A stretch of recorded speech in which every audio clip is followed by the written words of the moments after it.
Don't be afraid to make mistakes. It's Once, there was... all part of the...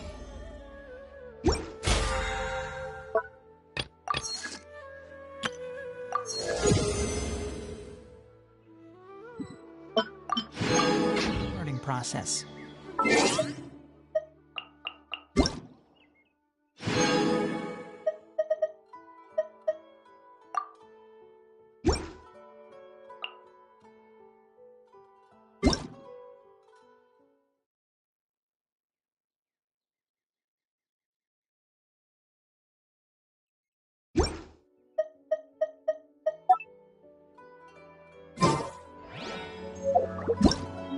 Everything's ready.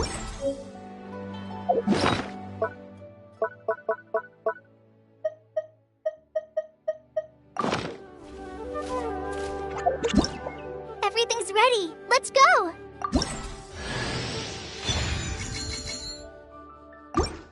Everything's ready. Let's go.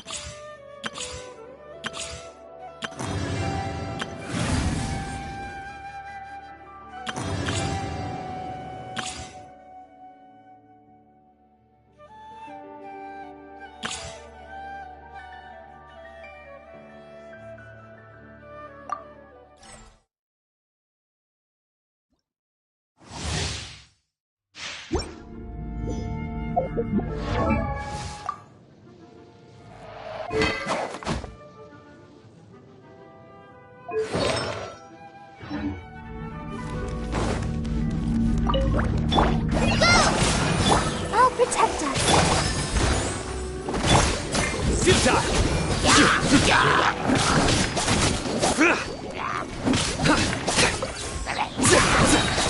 Nowhere to run! Judgment is upon you! Your penance is due!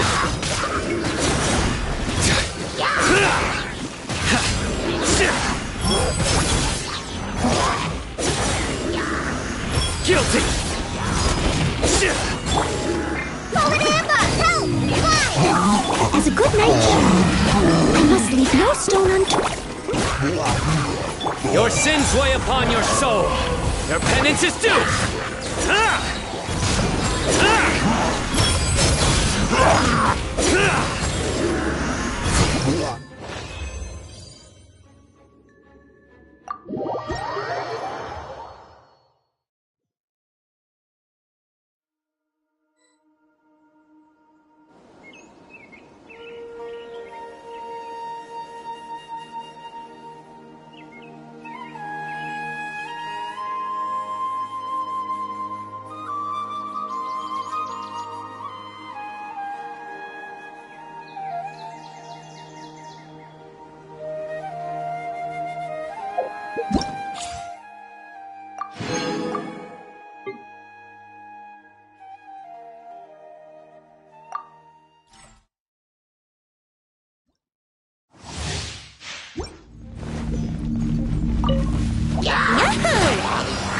Out of the frying pan, it's...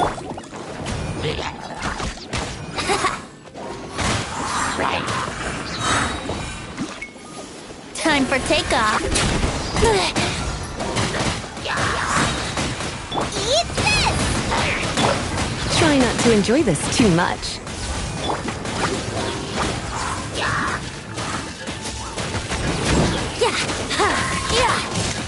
Think you can get away? Brace yourselves.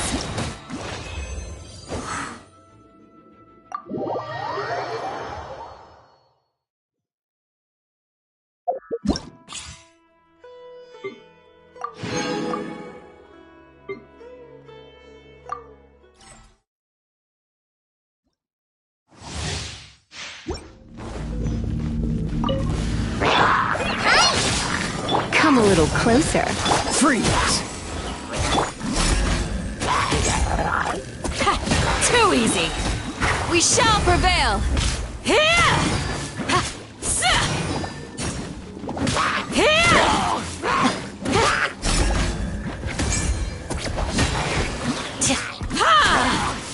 Don't get frostbite. Dodge this! Try this on for size. Go! Surrendering will be gentle. Grant us your blessing.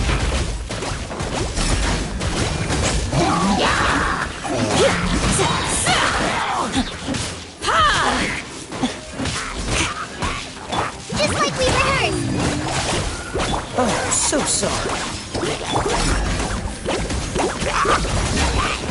We shall prevail!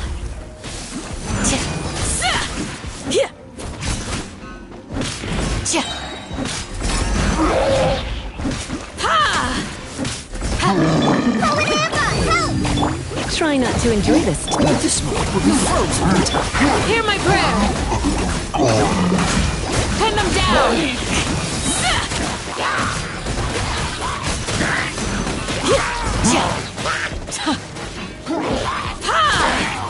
Do your worst! Just like we rehearsed! Grant us your blessing!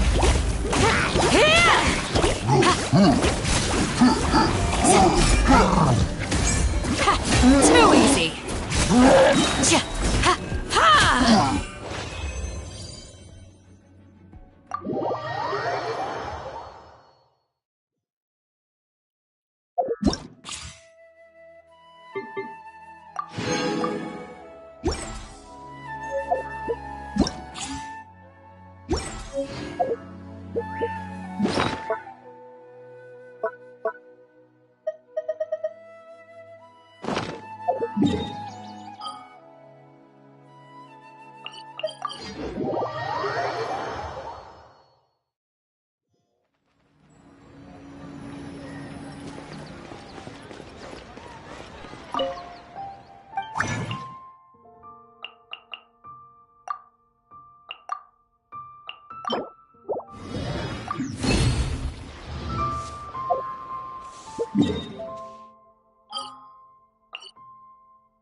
Keep up.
Can't see. Stabilize! I hear everything. Yeah. No touching! This is order! Hold the line! Covenant of the Deep!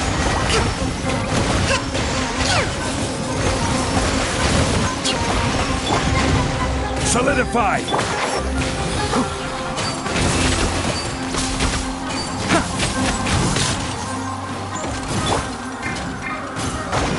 Born of ice and frost.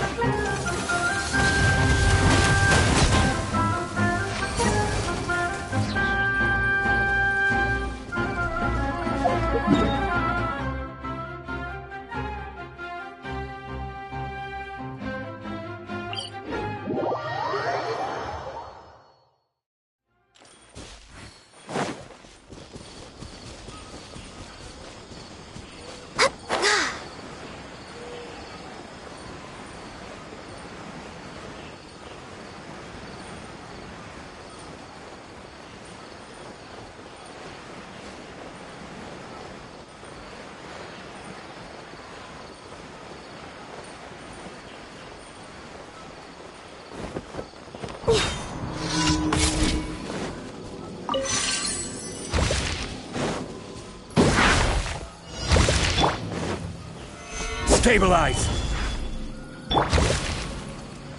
Rest and rebuild!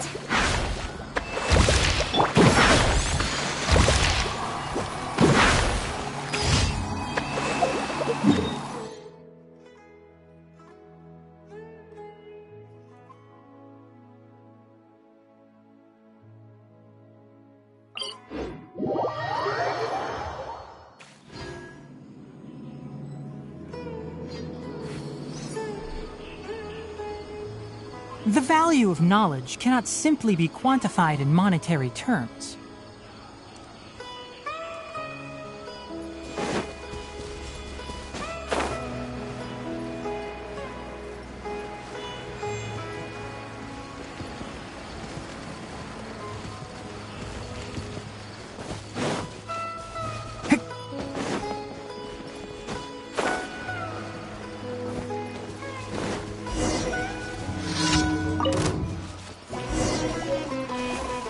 One with the forest.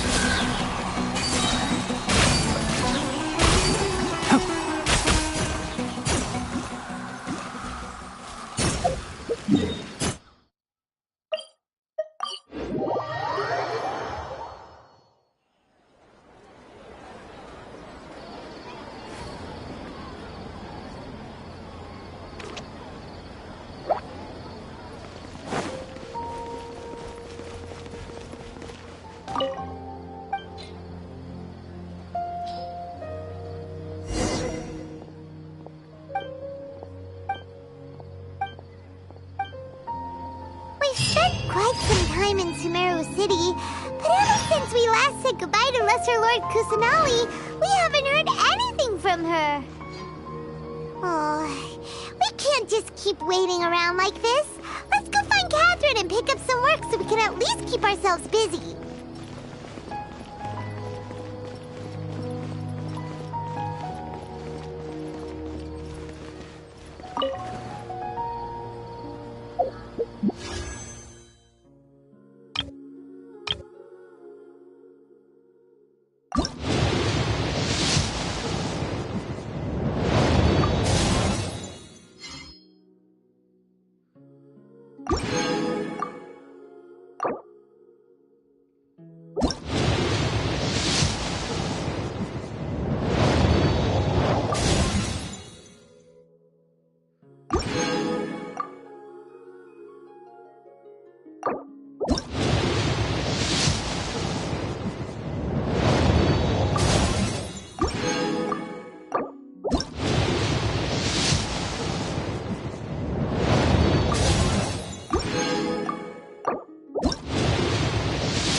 I can feel new power surging within me, a testament to my growth.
Makes me laugh every time.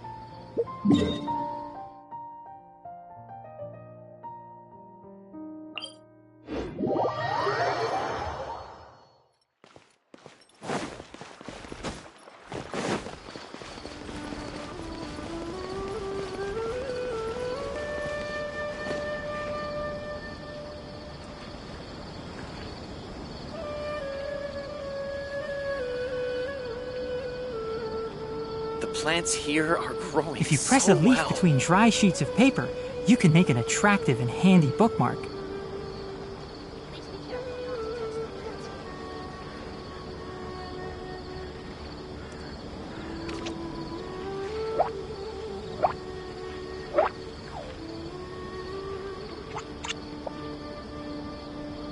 The plants here are growing so well.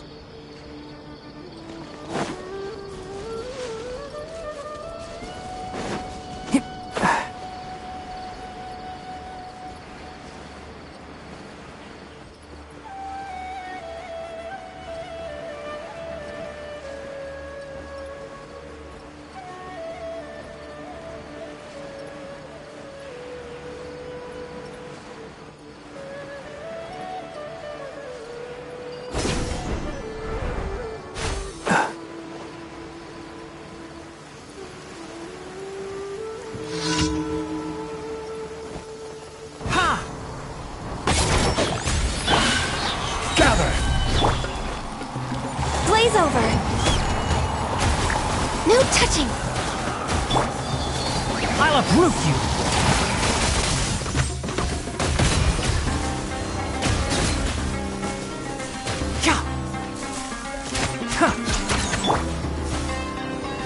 Stabilize!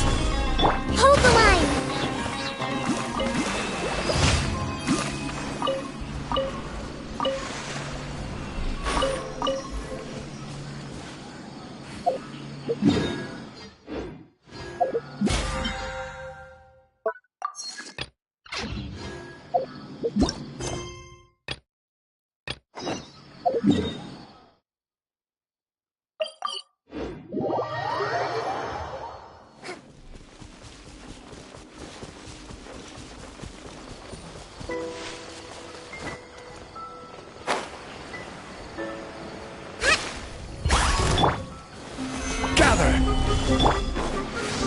Born of ice and frost.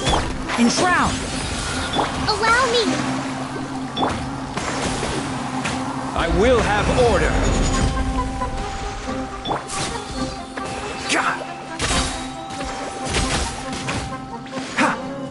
Can't see?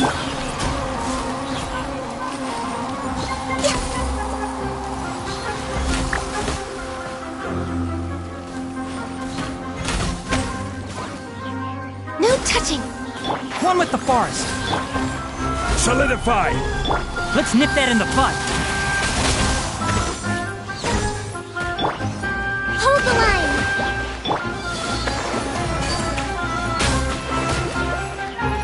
Enshroud!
This is order. Rest and rebuild! All hail! Access denied.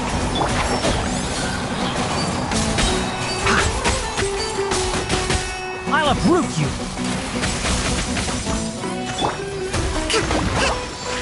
Taurus, bring refuge!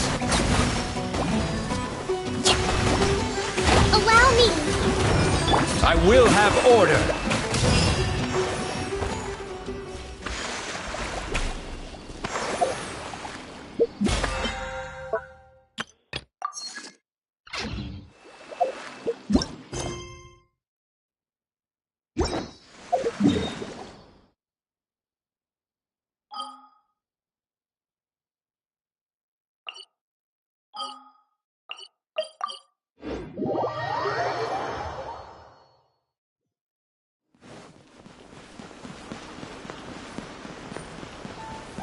Add Astra.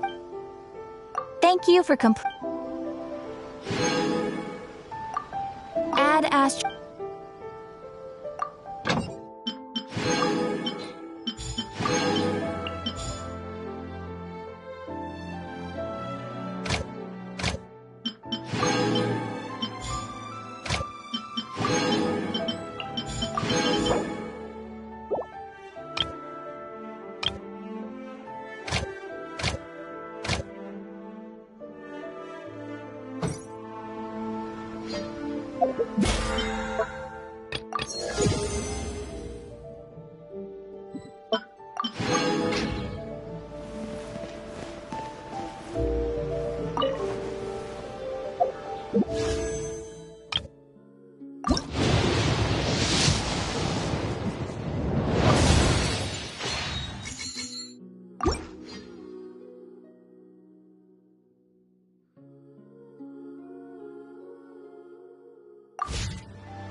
Astra Abyssosque. We meet again, you two.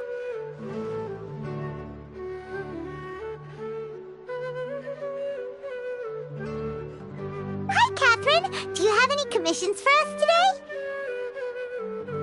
Commissions, huh? Let me think.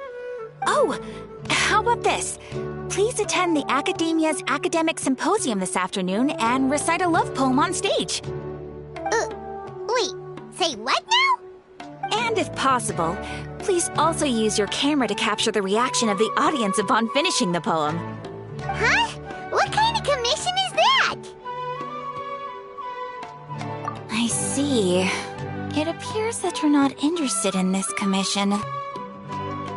In that case, please go to Port Ormos and convince the Eremites there to spend some time volunteering at the local orphanage. Hey, that's not any better.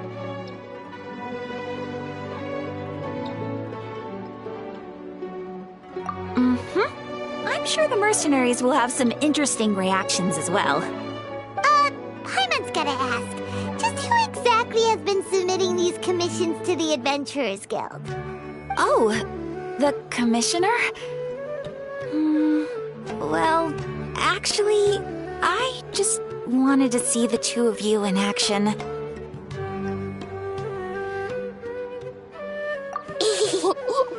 Was it so obvious? I was hoping you would actually take one of those commissions. That kind of chance to observe humans doesn't come by often. Ah, so it's Nahida. Paimon just knew Catherine wouldn't crack those kinds of jokes. When did you get into her head? From when she said, Ad Astra Abyssosque.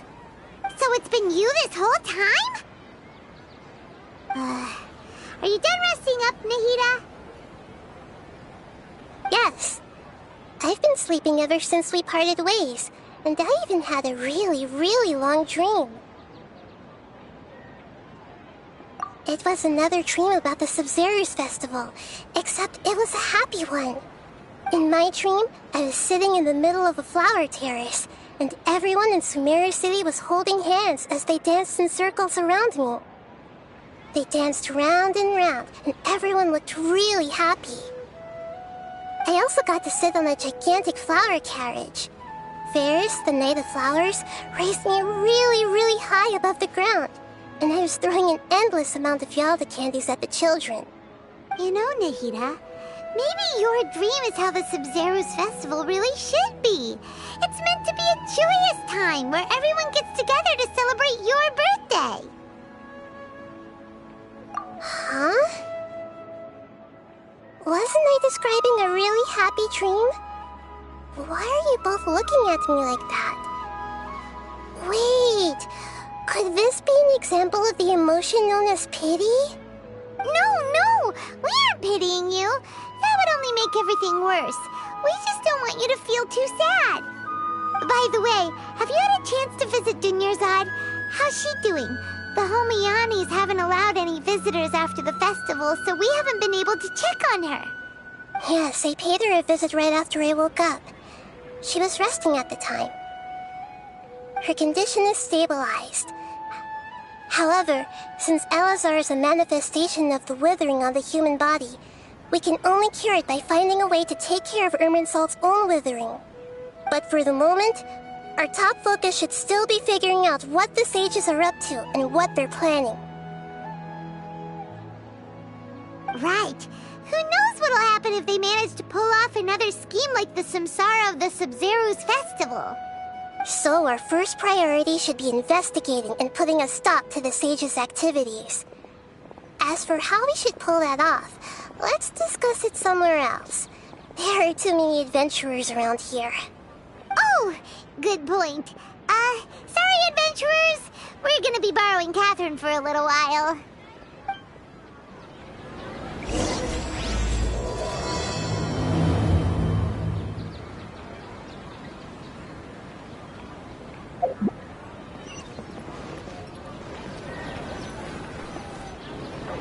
Let's continue our chat here.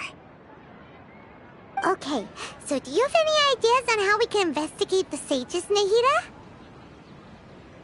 Actually, I've already done a little bit of work on that. But for now, I want to hear your thoughts.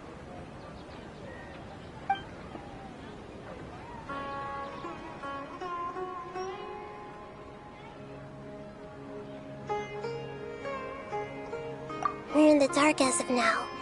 Since we still don't know anything about their goals, any rash move could tip them off and lead to terrible consequences. After all, every person in Sumeru City is one of their hostages.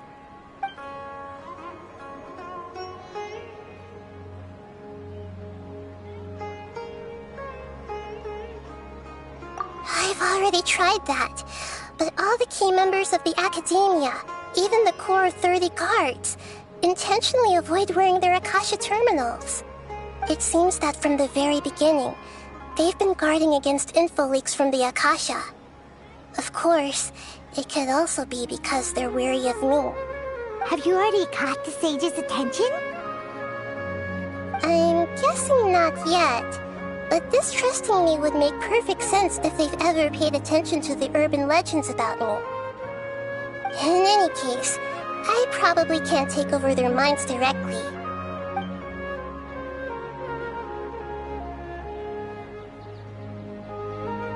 No way, that's too risky. You mean it'd be too easy to get caught?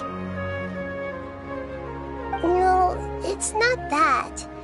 We shouldn't involve innocent students in this. A single mistake could completely ruin their lives. Doing that would be ignoring the safety of my people for my own selfish goals. How is that any different from what the sages are doing? That's a good point. Spoken like the god of Sumeru.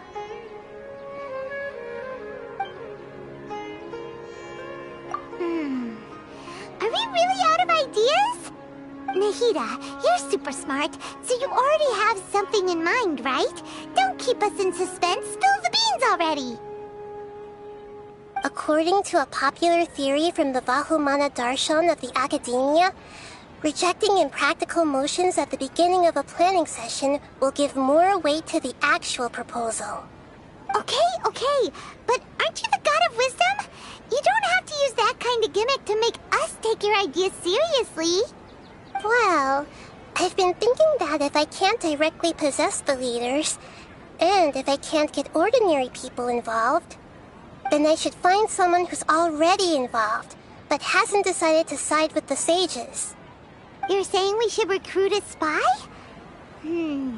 That does sound like it could work. Oh, before coming back, we met someone named Alhaitham. He seems like he acts alone, and he likes doing stuff behind the Academia's back. They probably aren't in cahoots. Actually, I already have someone in mind. Do you still remember that female scholar named Setaria?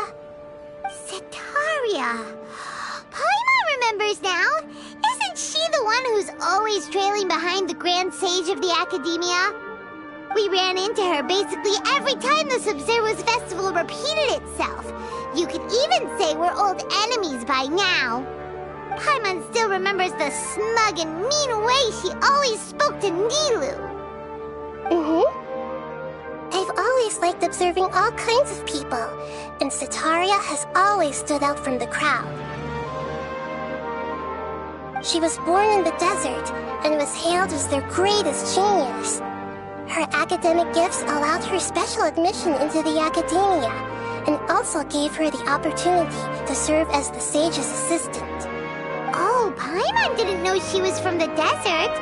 She must be pretty special then. Paimon feels like most of the desert dwellers around the city are working as mercenaries. The name Setaria means star. When she lived in the desert, she shone like the brightest star in the night sky. Later on, she was chosen by the sun. The star was given a place in the daytime sky to complement the sun's dazzling light. Soon after, the star witnessed the sun scorching the earth, which brought forth many disasters. The star began to waver. Instead of staying beside such a sun, wouldn't it be better to return and light up part of the night sky? But in the end, she couldn't give up the radiance of daytime. To cope with her shame, the star buried her guilt and closed her eyes. From the sound of it, Sataria's just hung up on the research opportunities here. But she doesn't really support the academia. She still feels guilty about not doing more for the desert, right? She's just running away from her problems. Indeed. When they are presented with complex moral issues, many people will simply plug their ears and go with the flow until the problem can't be fixed anymore. She's suppressing a lot of guilt, but before she realized it, she had already become the sage's accomplice. She can't deny her part in their schemes anymore. Right. We must somehow make her face her problems again. That way, not only can we get useful intel from her, but she can also use it as an opportunity to redeem herself. From my past observations, Sataria will take a day off from the academia every 10 days to do some shopping in the city. Tomorrow afternoon just happens to be a shopping day for her. That'll be our chance.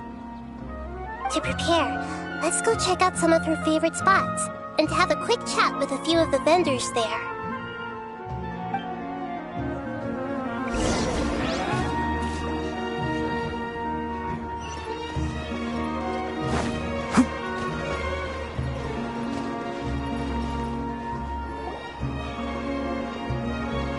This should be Sataria's favorite fortune-telling spot. So should we ask the fortune teller about Sataria? No, I already have enough information on Sataria. The most important thing now is for you to pay attention to the vendor's talking style and key characteristics. Talking style and key characteristics? My poor lost lambs. Have you become troubled over your fates? The divine voice of wisdom often echoes between mine ears. If thou be blessed today by the gods, I may be able to show you the way. Huh? Really? Nahida, you've been whispering things to her? Shh! My friend here has some doubts regarding her future. Can we get a fortune reading for her? Of course, of course. In that case...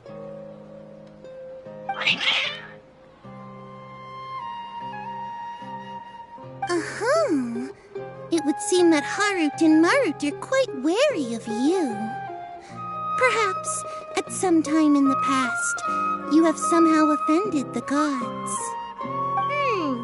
Only mocking the god of Animo, questioning the lord of Geo's financial savviness, and brawling with the god of Electro. Do those count? Oh, nothing. Go on, pick an aspect for her to divine. Love prospects? No problem at all.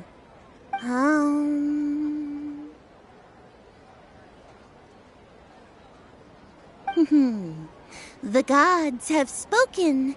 The truth shall be revealed.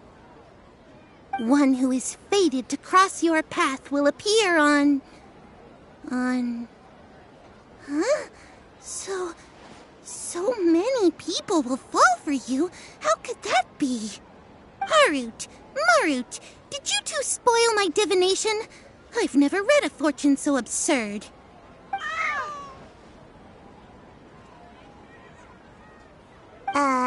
Actually, Paimon thinks this is probably the most accurate fortune-telling you've ever done. I admit that the orientation of today's celestial matrix is, suboptimal. As such, there will be no charge. Is that so? Well, that can't be helped.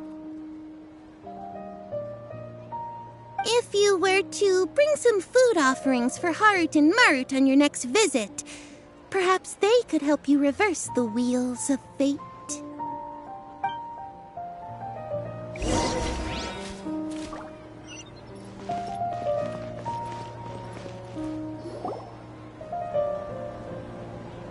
Is this another one of Sataria's favorite stalls? Yep, it belongs to a king. His father helped Sataria a lot when she first moved to Sumeri City, so she still comes by whenever she has time. When I start talking with him, listen carefully to the details of our conversation. Ah, dear customers, would you like to look at some pottery? We caught wind of your great craftsmanship, so we specifically came to take a look. Oh, I recognize you. Aren't you Miss Catherine from the Adventurers Guild? Sounds like I'm in for some big business. Speaking of, where did you learn this trade? I suppose you could say it all started with my dad. He's a mason by trade, but I picked up an interest in clay while apprenticing for him. After that, I began making pottery by myself in secret, and I simply changed trades when my works turned out well. Although it's a pity that I'm no longer making much use of the knowledge provided to me by the Akasha. That's nice. You're making a living doing something you love. So is your father still working as a mason? Oh no, not anymore. A few years back, he fell from a roof and broke his leg. Since he had already saved enough mora over all these years, he's just enjoying the retired life in Port Ormos nowadays. I see. We wish him peace and happiness in his retirement. I'll have someone in charge of logistics at the guild come by another day for some goods. We'll leave you to it. Take care now. No problem. Rest easy, all our goods are sure to meet your every need.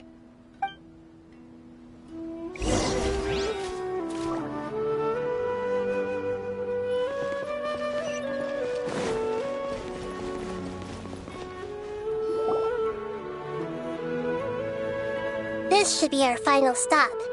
Sataria's always thinking of this restaurant when she's working at the academia, so she always comes by whenever she's out in the city. Nahida, you've really thought of everything. It's my duty to protect Sumeri's citizens, after all. Hi there. I feel like I've seen you down by the docks before. Huh? Sorry, I don't quite remember. If I recall, you were having a discussion with someone about shipbuilding at the time. Ah, that's right! I've always been really interested in feats of marine engineering. After all, I grew up in Liyue Harbor and spent my entire childhood staring at the ships going in and out of the port. I came to Sumeri to study, but failed to make it into the academia due to my lack of talent. But I'm still discussing all kinds of problems with different scholars, and I'm continuing to study and perform research from the restaurant's basement. I'm sure I'll get into the academia after their next round of exams. What an admirable spirit for learning! Amazing! Sure, but you'll find hardworking people wherever you go. So this restaurant has a basement as well? Huh. First I've heard of it. That's right. It's not usually open to patrons. Most of the time, employees use it for breaks or to hold private events. I see. Guess that makes sense. Well, good luck with your studies, Miss Chishan. Thank you so much. As long as I can make it into the academia as an official student, I'll be happy.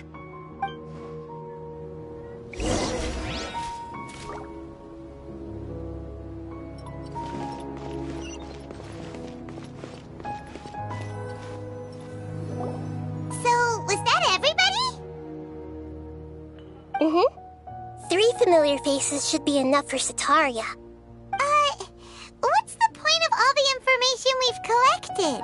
Nahida, you still haven't told us how you're planning to make Sataria face her problems. Sataria is already used to avoiding her problems, so we must find a way to break through her usual sensibilities.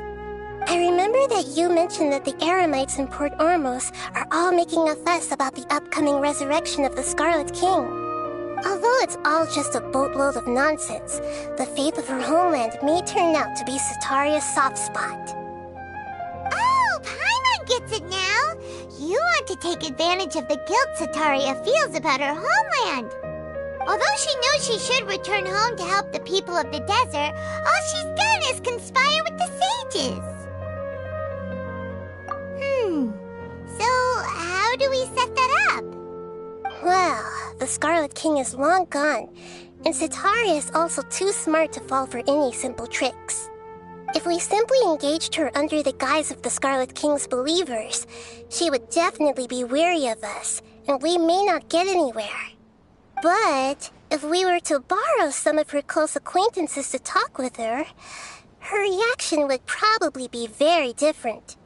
So, you mean you're going to possess those people we just talked to? Yep. Possess them through the Akasha.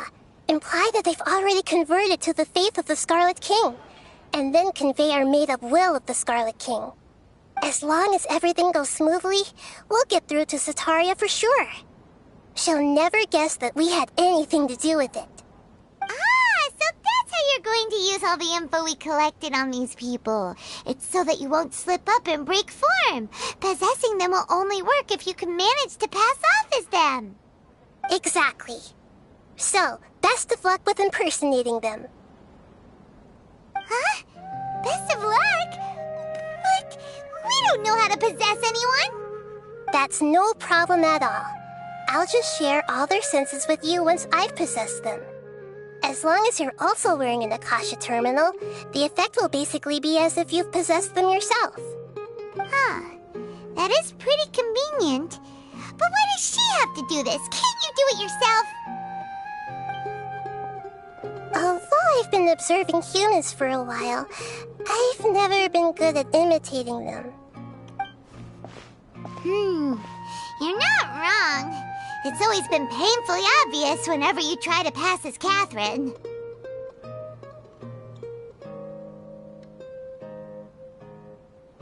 If it was at all possible, I would have preferred to leave these people alone. But seeing how things are now, I probably should just accept it and push on. Yeah, don't beat yourself up over it. We're only doing this to help everyone, and we'll only be borrowing them for a little while anyway. Alright, then let's give it a go tomorrow afternoon.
Here she comes! Cetaria's here!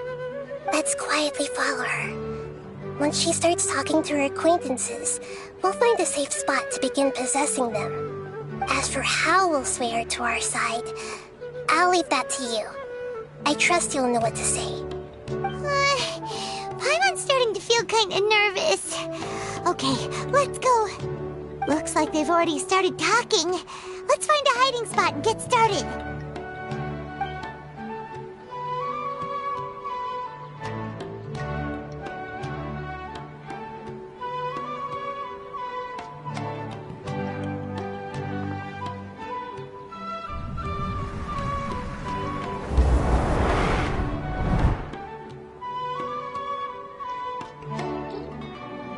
That's right. You really can't force anything when it comes to love. And besides, everyone around me has a very different background and outlook. Are you still listening to me, Nabia? Oh, of course I'm listening. You were talking about troubles with your love life, right? I heard everything you said. Okay then. You just seemed a little distracted for a moment there.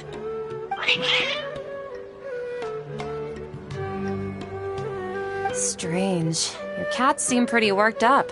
Is something wrong? I always thought they were quiet, happy kitties. Oh, what are their names again?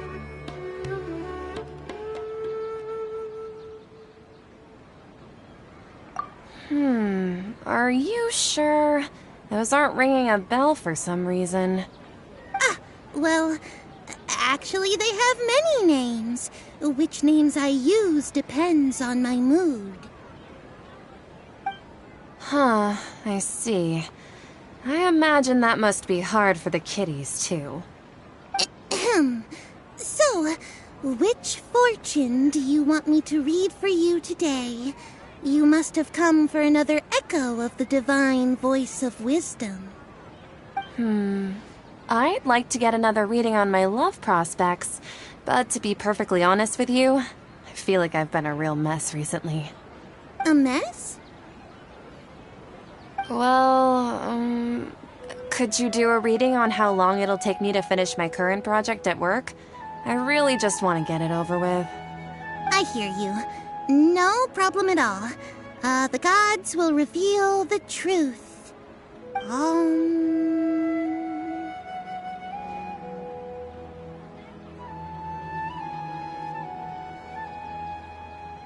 The gods are asking, Setaria, why haven't you gone home?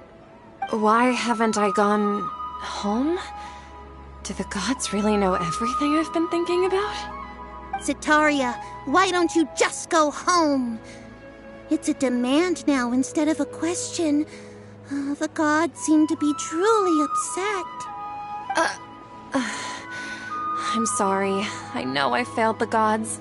Please pass on my most sincere apologies and ask for their divine forgiveness. And if I may ask, Nabia, is there a specific god who's speaking to you right now?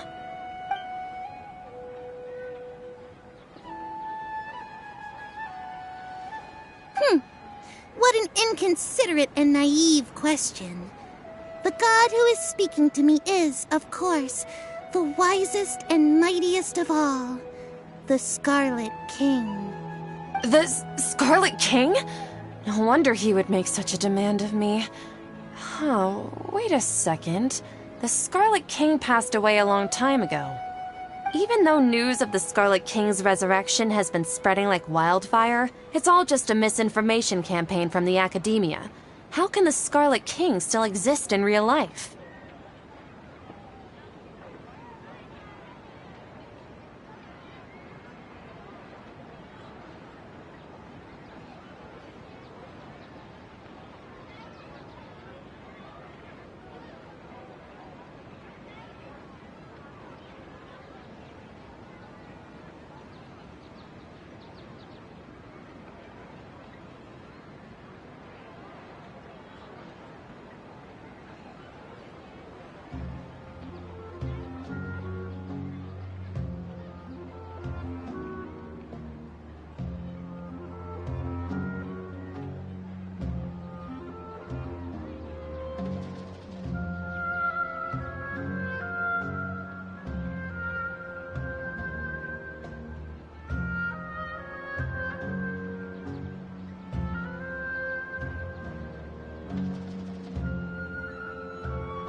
Insolence! I am the Scarlet King's most loyal believer. Do you wish to refute his voice of wisdom? Oh, no.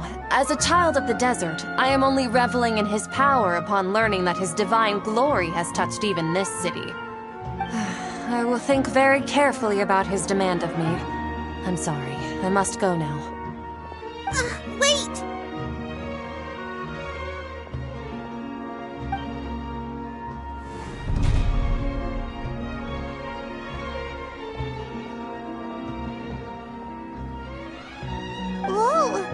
she just ran off in a hurry.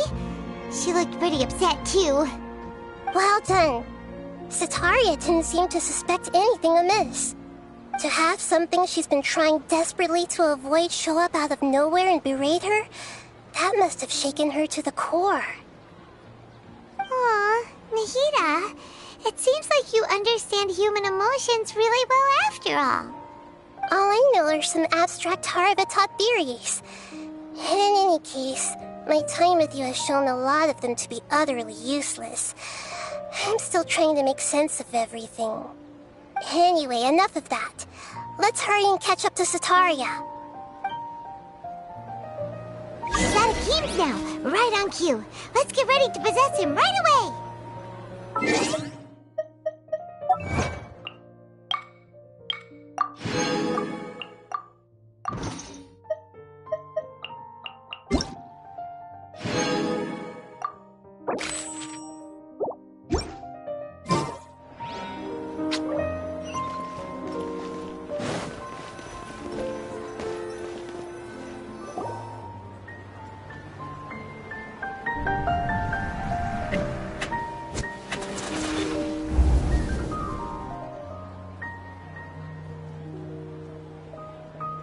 It's okay. I just got caught up in something. Oh, actually, didn't you ask me to help you look for work? What kind of work were you looking for again? Oh, right. Your old man's craft. How could I forget? Speaking of, how's he doing? Is he feeling any better?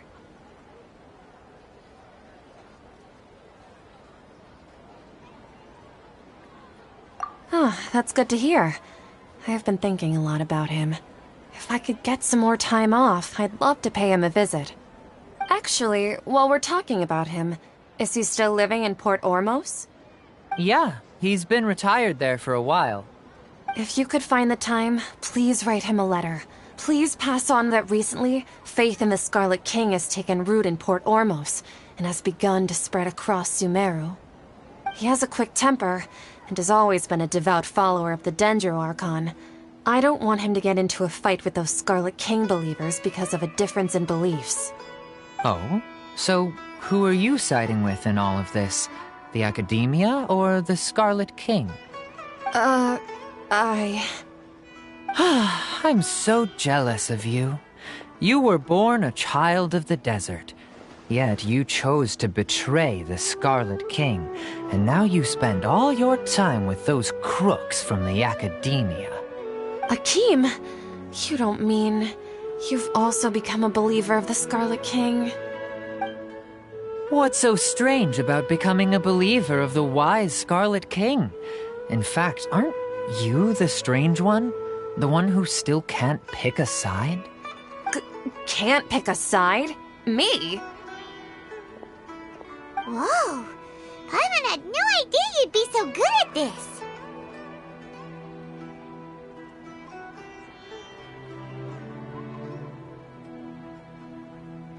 You really zeroed in on the issue and put it right in front of her. It might feel a bit overwhelming for Sataria.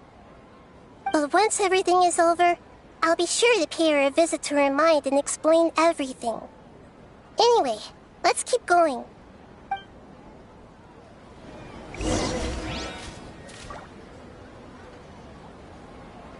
Come on! Sataria's already started talking with Shisha...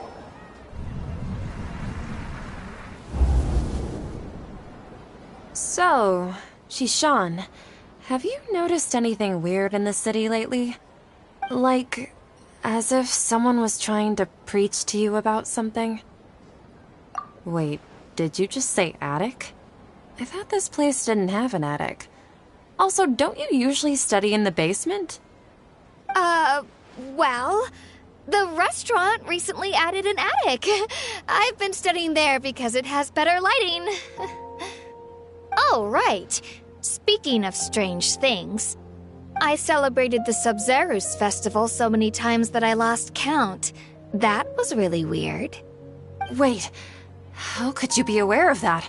That should be impossible. Nothing in the report indicated anything like that. Are you still failing to realize that the Academia's lowly tricks could never deceive all of Sumeru's citizens? Sean, don't tell me that you've converted to the Scarlet King as well! What an absurd question.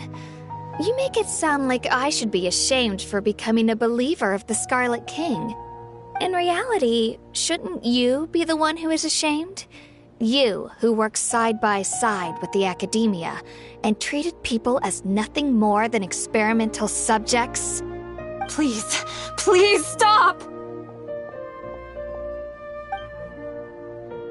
Even now, Satari is still trying to run from her problems.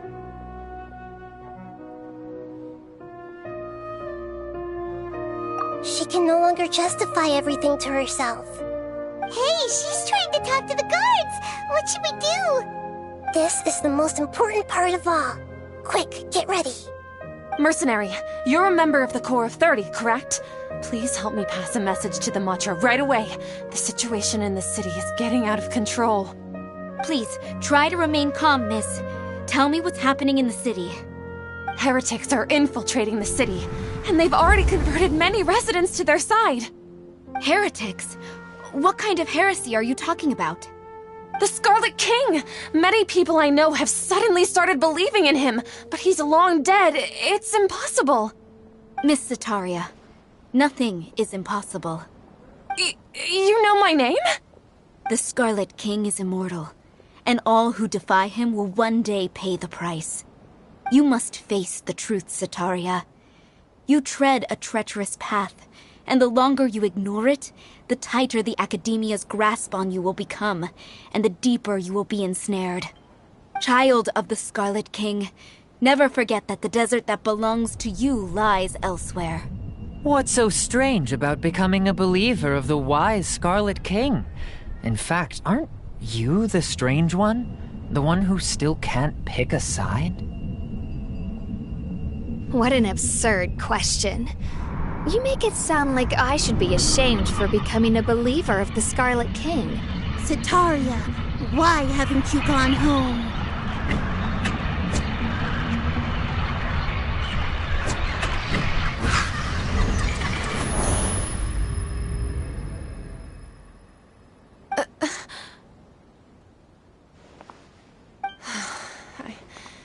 It seems that no matter where I run, I only keep finding more believers of the Scarlet King.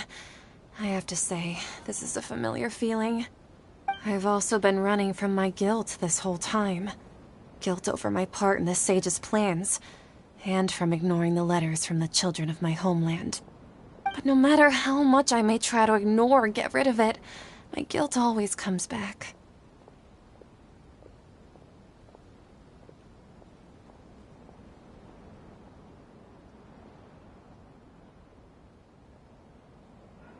You won't necessarily lose your research opportunities by facing the truth. Besides, did you really want to conduct your research while carrying such heavy feelings of guilt? How do you know me so well? Are you truly just a believer of the Scarlet King? Or are you the god himself? That's not important. The important thing is to pass judgment on the Academia and its sages, and to correct their mistakes. If you could provide some assistance in this matter, perhaps it could serve as a form of atonement. I've actually never believed in the gods, but I've always believed in serendipity. Your appearance must be a fated opportunity for me to get out of this wretched situation. Please tell me, what can I do for you?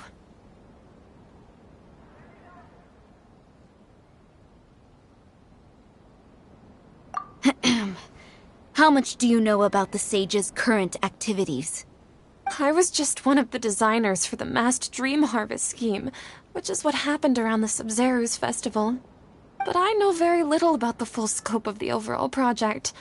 I'd assume that only staff with the highest clearance would have access to those confidential documents. I've just been working to meet the Grand Sage's specified requirements. However, there's something that's been really bothering me. I heard that a scholar who was previously expelled has returned to the city, and even the sages are still quite wary of him.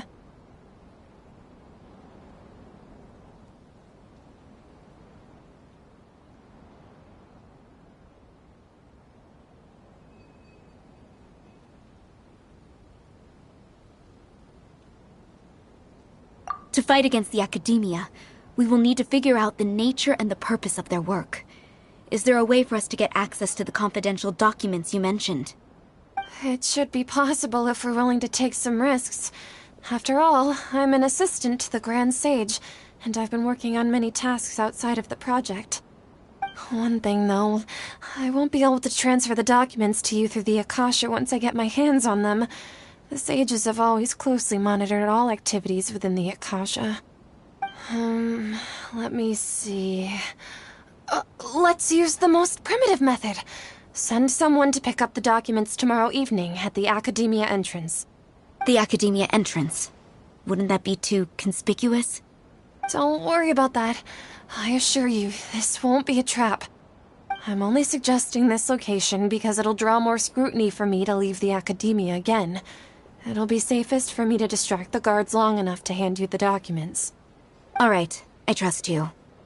So, if I were to successfully complete this task, would it mean I've atoned for my wrongdoings? That'll depend on the judgment of the Dendro Archon. The Dendro Archon. That's right. Her people are the ones we have endangered. As the God of Wisdom, she's also the one responsible for judging and guiding the scholars. Maybe it's time for me to find a god to believe in. Just as Nahida predicted, we've managed to bring Sataria to our side! The Traveler's execution was ingenious. She's the one who deserves all the praise. Well, now that we've made plans to meet again tomorrow evening, all we can do is pray for Sataria's mission to go off without a hitch. Pray? But if we're going to pray to the gods, aren't we just praying to you? God of Wisdom and Guardian of the Scholars? No. The truth is the true Guardian of Scholars. I've always believed that. Anyway, let's meet again tomorrow evening at the Adventurers Guild.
Catherine, right?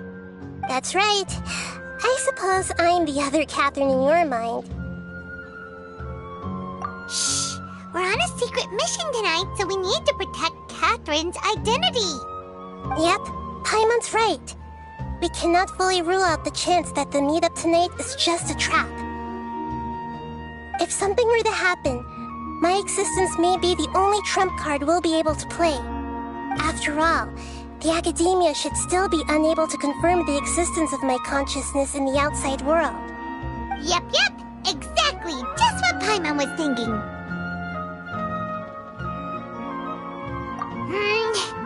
Anyway, enough about that. Let's just make sure to be on our guard.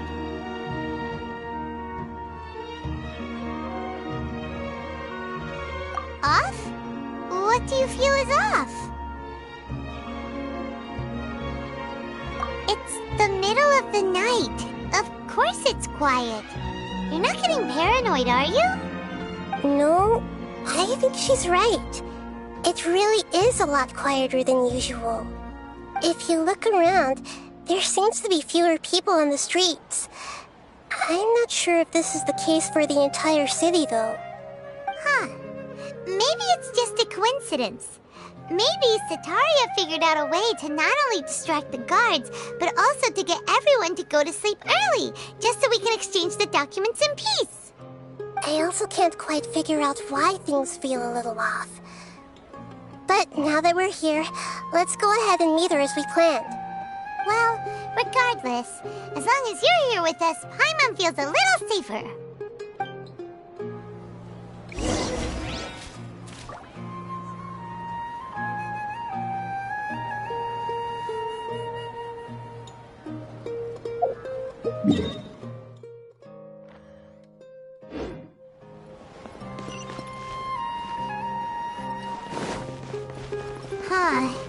There really aren't many people out right now.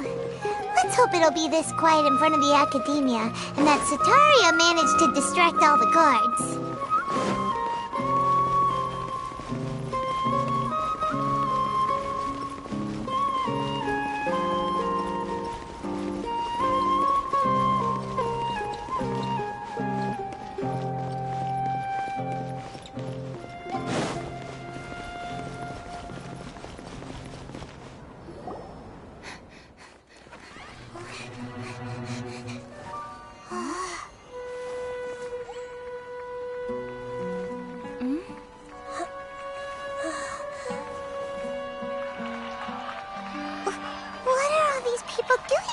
This hour of the night.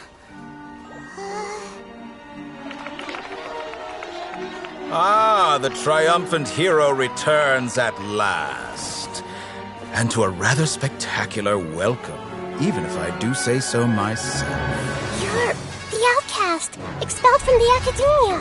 Indeed I am. Although these days they tend to call me the Doctor.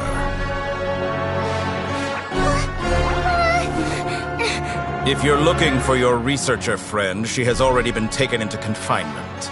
With some basic caution, she could have discovered the listening device on her person. Clearly, she lacks the degree of rigor expected of a true scholar.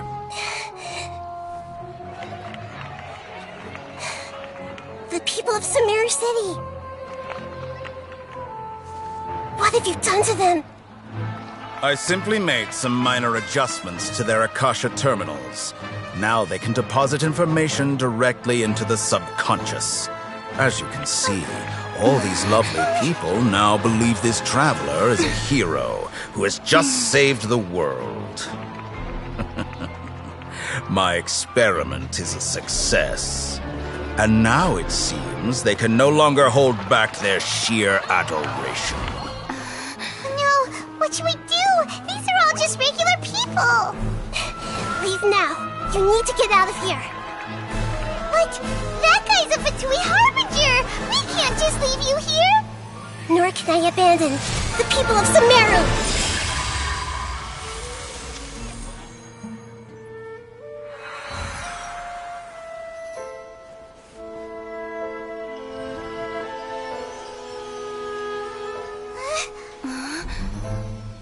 Don't worry. We'll meet again outside of the city.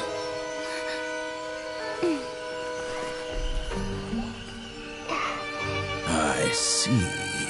You appear to have overridden their mental faculties with your own consciousness.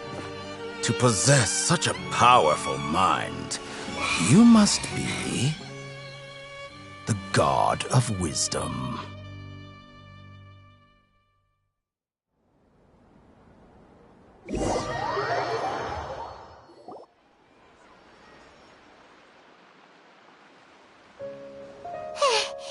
This should be far enough. Paimon needs to catch her breath first. Is Nahida going to be okay? We only made it out because of her.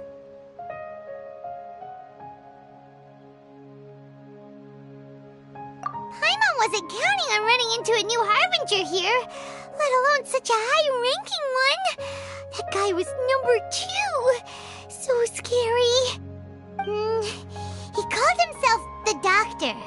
Remember, Tainari told us about him.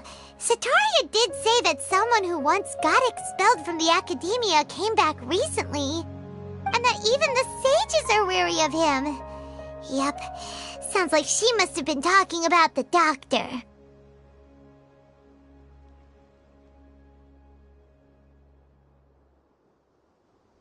Yeah, Now that the doctor's in the picture, we're no longer just dealing with the academia. They're in cahoots with the Fatui. But what are the Fatui after this time? Another Gnosis? Yeah, things would be a lot easier with Nahita's help. Nahita said we'll meet again outside of the city. But we can't just keep waiting around, right?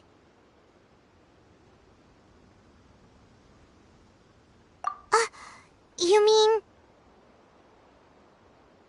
Oh, right! Wasn't he invited by the sages to work on some project when we were staying with him in the Vidia forest? That has to be the same project.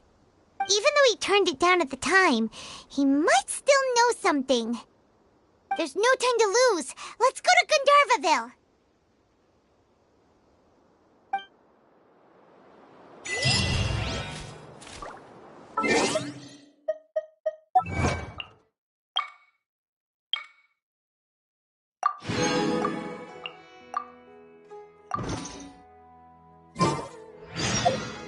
The value of knowledge cannot simply...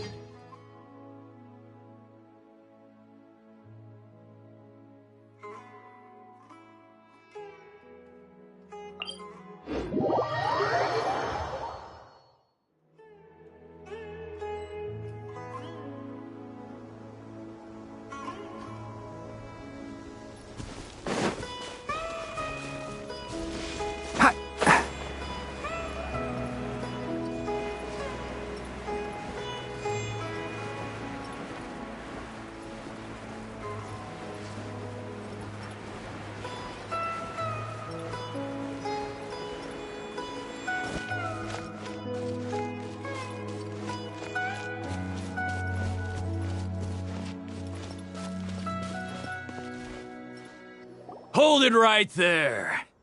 A blonde-haired traveler and a floating fairy. We've got you, all right. Take a look around. You've fallen right into our trap. Are you mercenaries from the Corps of 30? Did you come here to arrest us? Corps of 30? We're nothing like those government lapdogs who don't even get scraps for their work. We are an elite brigade that commands the highest commission rate in all of Sumeru. We're here on the orders of a client known only as the Outcast. The Outcast? An outcast from the academia? But why wouldn't the doctor just send the Fatui after us?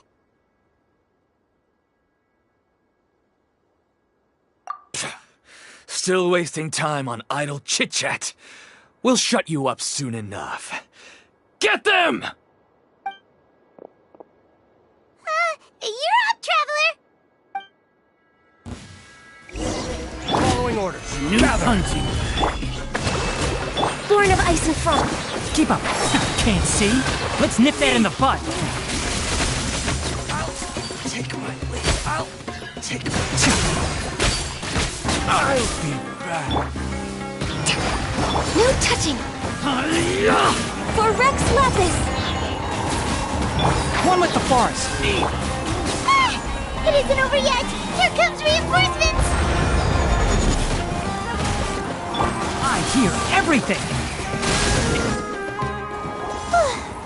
That was pretty rough. Is that what elite mercenaries are like?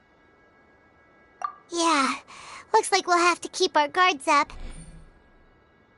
But this doctor guy seems like a pretty tough opponent. He knew exactly where to set up an ambush. Did he predict that we would try to find Tighnari? Going up against smart people is tough. Anyway, let's keep going.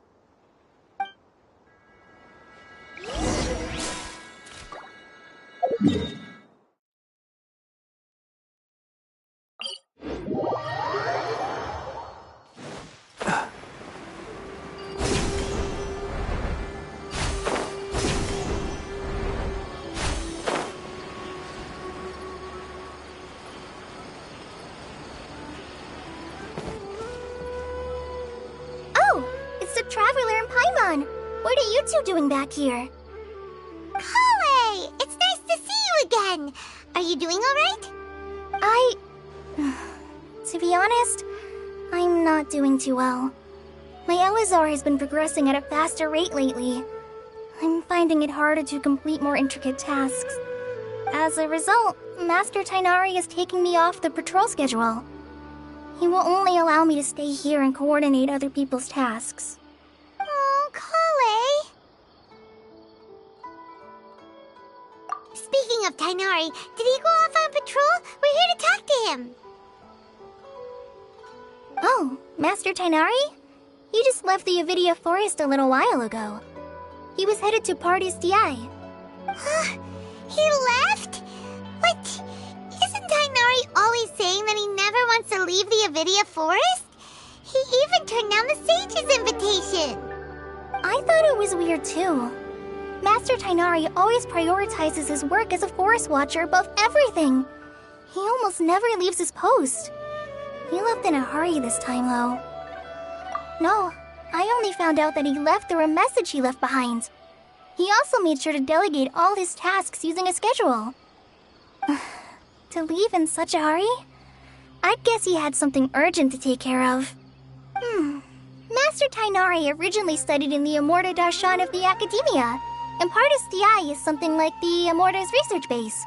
Many rare shrubs and grasses have been planted there for research. I know that before he became a forest watcher, Master Tighnari once spent a long time conducting research at Partis DI. A research base, huh? Gotta wonder what kind of research Tighnari just decided to work on all of a sudden. Oh, we don't have a lot of time, so let's go look for him at Party's DI.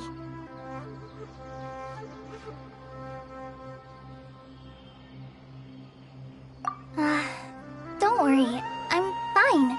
I'm used to living with Elazar by now. If you run into Master Tighnari, please send him my regards. Got it. Will do. See you later, Kale.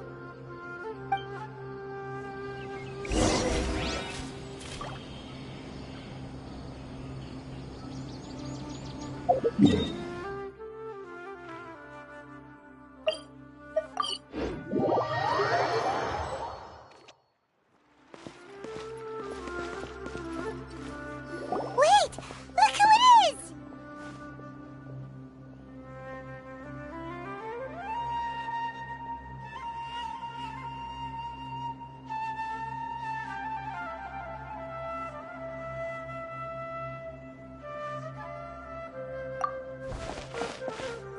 Thank goodness you're okay. We were so worried about you.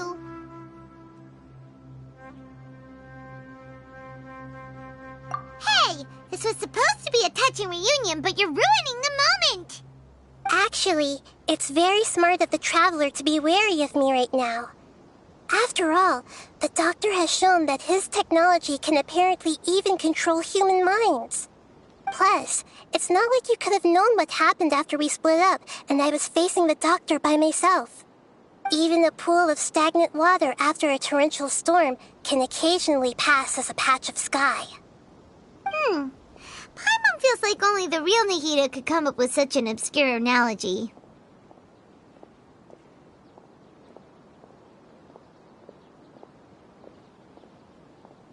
Huh? But I wasn't trying to win your trust or anything. All I wanted was to clarify my point. Well, we understand that point now. Please, Nahida, tell us more about what happened. Are those poor people all right? When you left, I was still in the middle of restoring everyone's minds. Thankfully, when the Doctor mentioned depositing information into the subconscious, he didn't mean engraving information into their minds. Instead, he did something closer to creating hallucinations.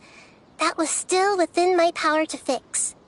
Luckily, I managed to finish my restorations and mind jump away from him just as he was about to capture me. Whew. What a relief. The Doctor sure pulled out some hidden cards, but good thing we had Nahida with us. I wouldn't be relieved just yet. I gave away my true identity when I restored everyone's minds, which means we've lost another one of our trump cards. Also, the Doctor is already an expert at modifying Akasha terminals. Maybe it's only a matter of time until he captures my consciousness inside the Akasha. Would that mean you'd no longer be able to jump between minds? Then how do we stop him? He's still at the Academia, so it's possible he already started messing with the Akasha. Ugh, it feels like he's toying with us. What a nasty piece of work. Plus, the Doctor's combat ability alone is apparently enough to make him worthy of being number 2 of the Fatui. We shouldn't give up hope just yet. Let's try to find another way to attack this problem. Actually, Nahida, how did you know we were trying to get to Party's DI? Have you been waiting for us? Yes, I have.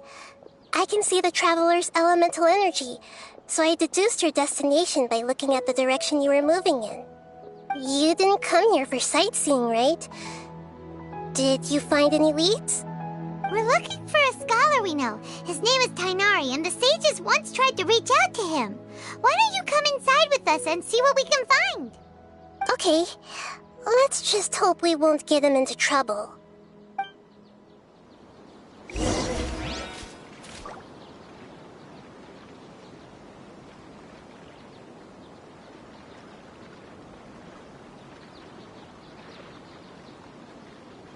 If you press a leaf between dry sheets of paper, you can make an attractive and handy bookmark.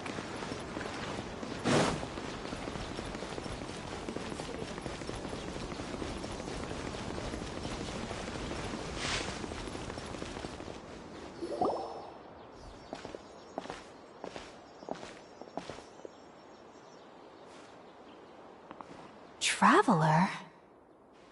It is you!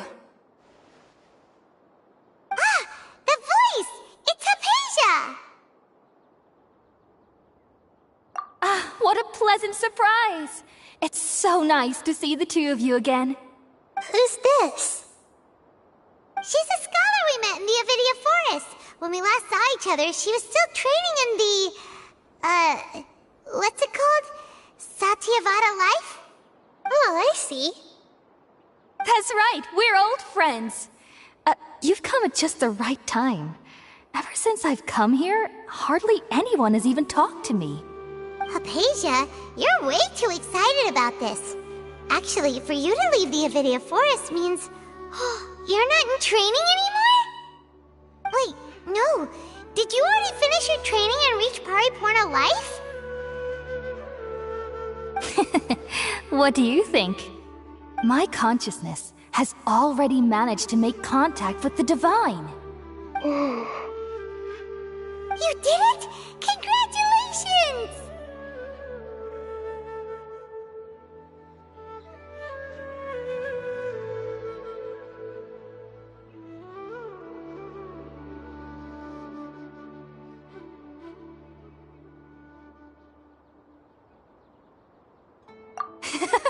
It's so exhilarating to share this sublime joy with others at long last!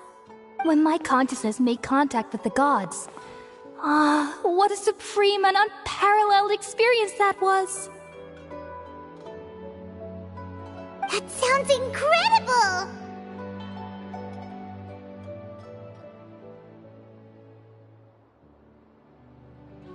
Oh, alright. Actually, please wait. I haven't forgotten my promise to you. Remember? I promised to help you understand what you saw from Irminsul once I gained deeper insights. My current self has not only gained true insight, but I can even help you establish a direct connection to the consciousness of the divine. You can do that? I've never heard of anything like that, but if you want to give it a try, I'll do my best to protect your consciousness during the process. Hold on. I brought some spirit borneal with me. This is still a crucial part of the ceremony. We're using that incense again? All right now. Hold my hand. I'll help you establish a pathway to connect your consciousness. Okay. Ready?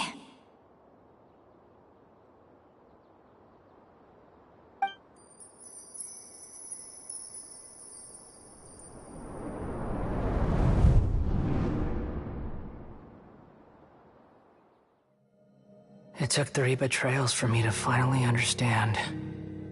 The world is just an elaborate tapestry of lies.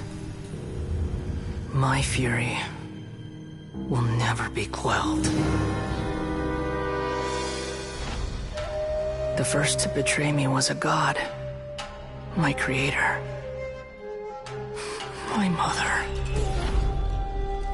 Valuing strength above all, she saw no worth in me and I was discarded. The second was a human. My family. My friend. Consumed by fear, he saw me as an abomination. The third was one exactly like me. A hope for the future. A fledgling barely out of the nest. Powerless before his mortality, he broke his promise to me. Humans, they can't be trusted. And the gods fill me with pure loathing. So I said good riddance. I denounced the world and laughed in its face. My chest will never again be defiled by worldly filth. I will scrub away every last trace of human emotion. Then it will be empty, a blank slate, and ready to receive a supreme gnosis, brimming with pure divinity.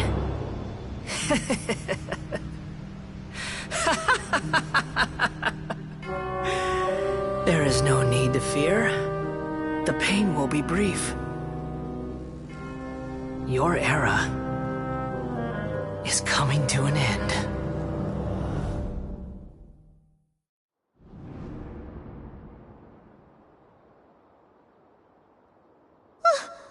What was that?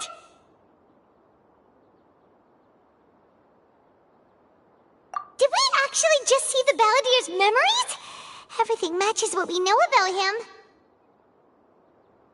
But how is he connected to the divine consciousness that Hypatia was talking about? You saw it, right? You felt it, right? Such a majestic god! Such a noble will! Such sublime emotion! Alas, shame. If only that which beats within my chest wasn't a filthy mortal heart. Oh, great and merciful God, please grant me forgiveness and salvation. Do you understand now? I'm afraid this is no Puripurna life, but rather...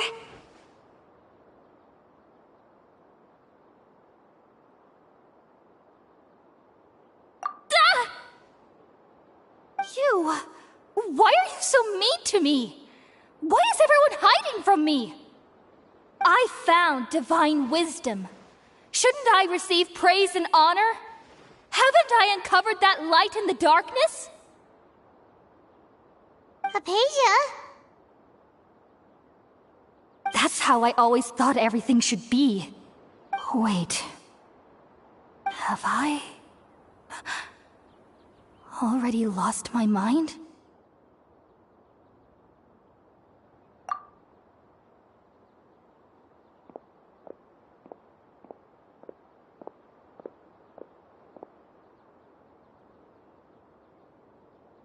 Wait, something isn't right.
different.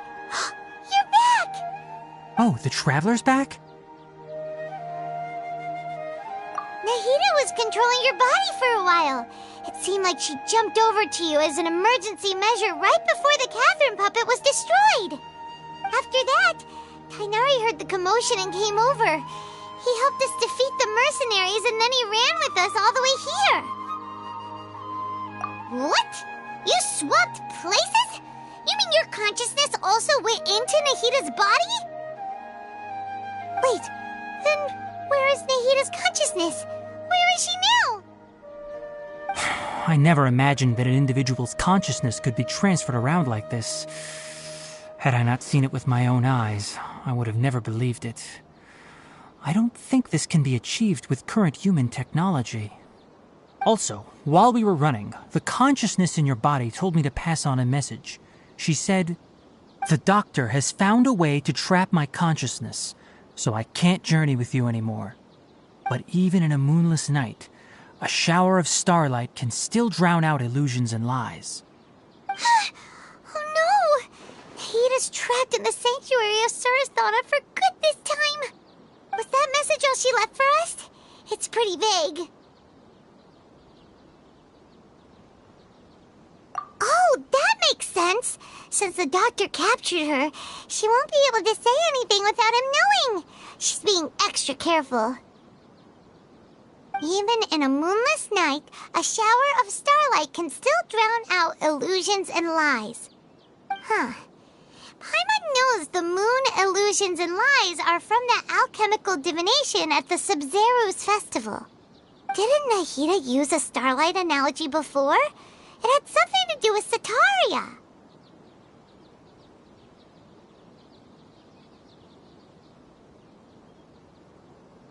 Oh, that makes a lot of sense.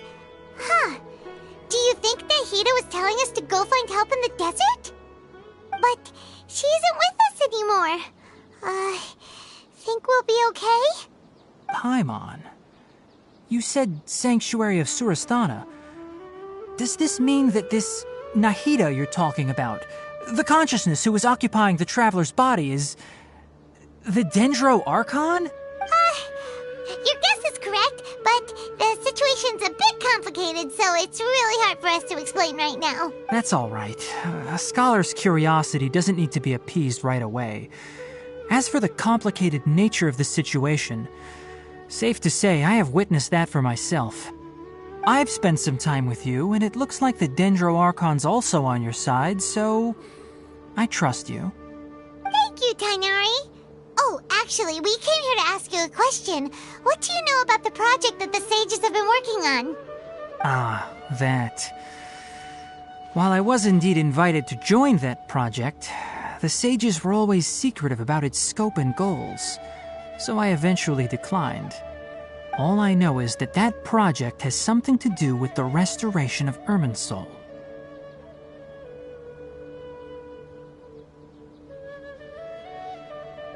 Huh? Did you see something when you were in Nahida's body? What? Do you have any evidence?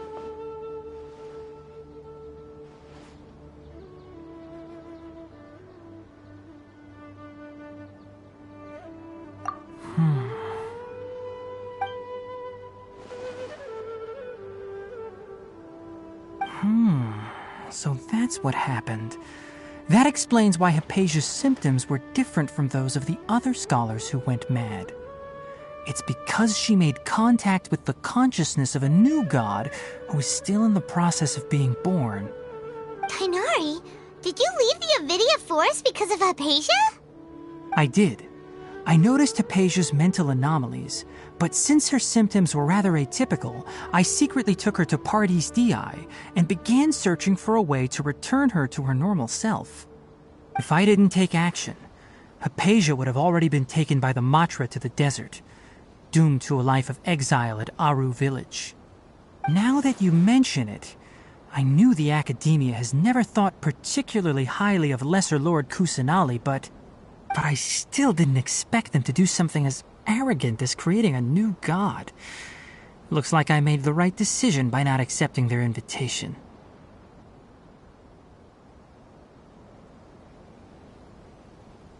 The Doctor and the Balladeer. We have 2 Fatui Harbingers in Sumeru. Sounds like we're in for a bad time. From your description, I don't think they've completed their project. There may still be room for us to intervene. But then, what is the connection between creating a new god and restoring Irminsul? Yeah, it feels like we're still nowhere close to figuring out the Sage's goals.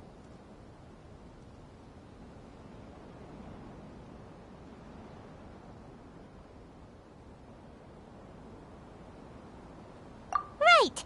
We've pretty much gone over everything we need to know, so we should head out. How about you, Tighnari? What are you going to do? I'll stay here for now. I still want to try a few more things to help Hypatia. If you're planning to go into the desert, start by heading for Caravan Rabat. That'll be your fastest route. Come find me here if there's anything else I can do to help. May the spirit of wisdom go with you. Thanks, Tighnari. Hopefully Hypatia will feel better soon. We're off then.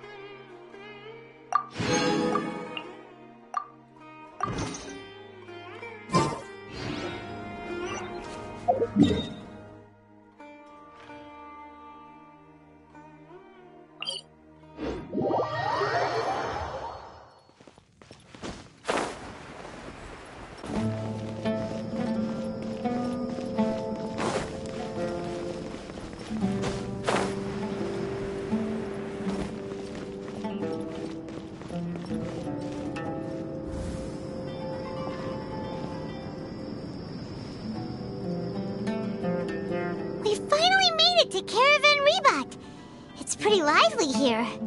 So, just past this wall is the desert, huh? Oh, wow. Paimon remembers hearing people call this the Wall of Samiel. It's made to block sandstorms from the outside. Oh, if it's this tall, it's gotta be the divine work of Greater Lord Rukkhadevata, right?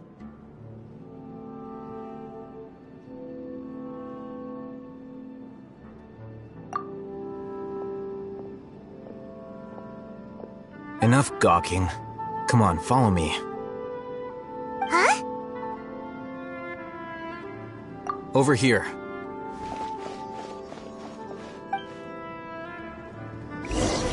Oh, Haytham went that way! Let's hurry up and follow him.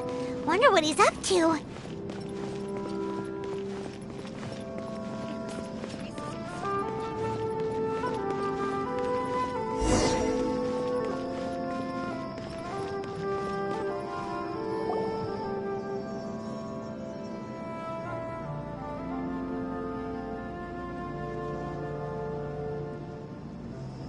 What the... Where did she go? How did we lose them? They were just here a second ago. More Eremite mercenaries? Who are they working for this time? Anyway, Traveler, it seems like we were being followed again. You were too careless.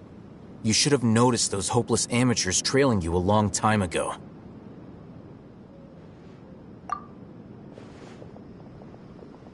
There's no need to thank me.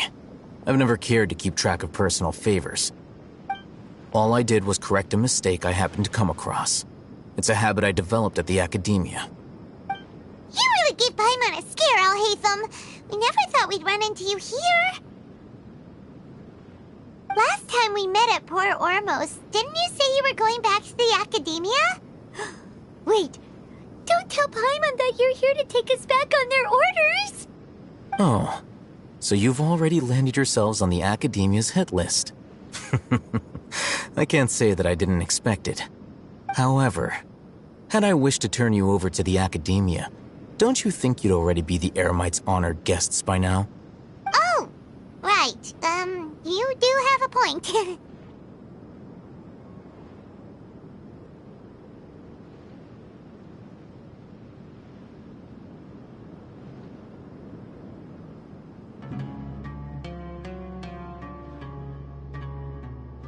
I have no interest in running errands for that project. As a scholar, I've always belonged to the camp that promotes researcher autonomy. And these days, you're more fascinating than anything the sages can offer. Not quite. To tell you the truth, I'm still investigating the Divine Knowledge Capsule. Unfortunately, I've run into some difficulties.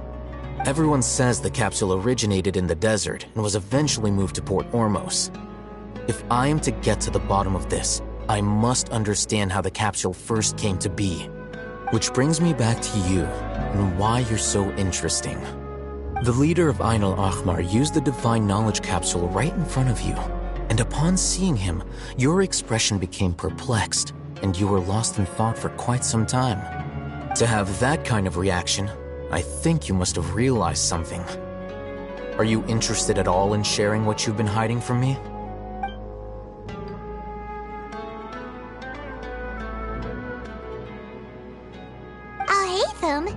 You really have a ridiculous eye for detail. What kind of person even notices or remembers stuff like that?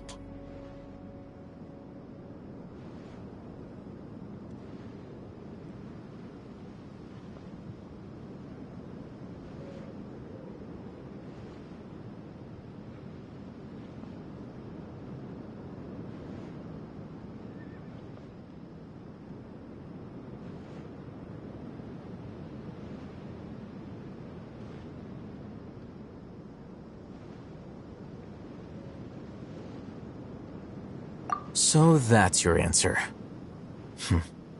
Well, I do work for the Academia after all. So considering that, it is indeed wise to keep your cards close to your chest. But that does prove you do have some undisclosed information about the Divine Knowledge Capsule. Am I right? No matter. Rather than simply learning the answers from you, I'd still prefer to investigate on my own. Speaking of, you two are also headed to the desert? That's right! We have the same plan as you! But we don't really have any concrete goals at the moment. Then I'd suggest starting with Aru Village. It's the largest settlement in the desert, so it'll probably have more resources and intel than anywhere else. Well, would you like to head there together?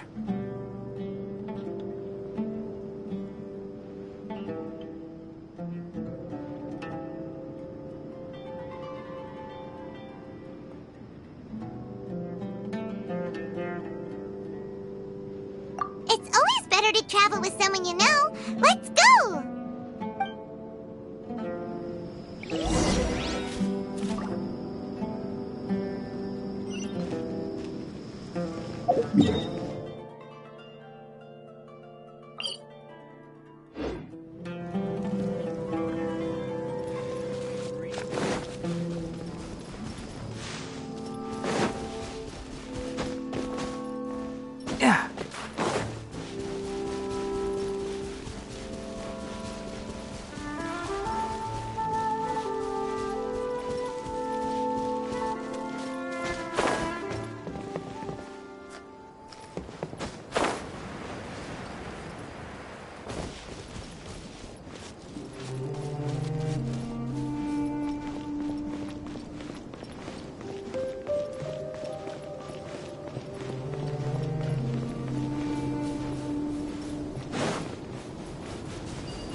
Before us lies Aru Village, the safe haven of the desert folk. Whoa, this landscape is really something else. What a cool place! Let's go check it out!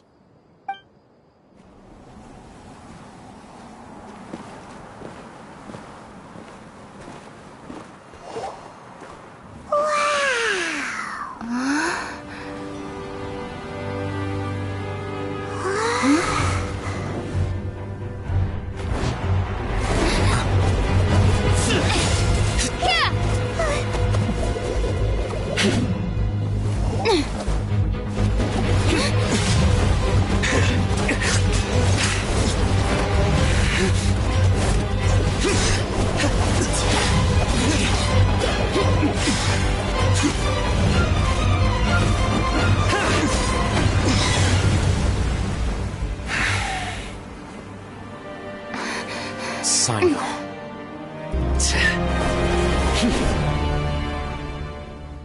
Unless my memory fails me, we have barely spoken 2 words to each other before now at the Academia.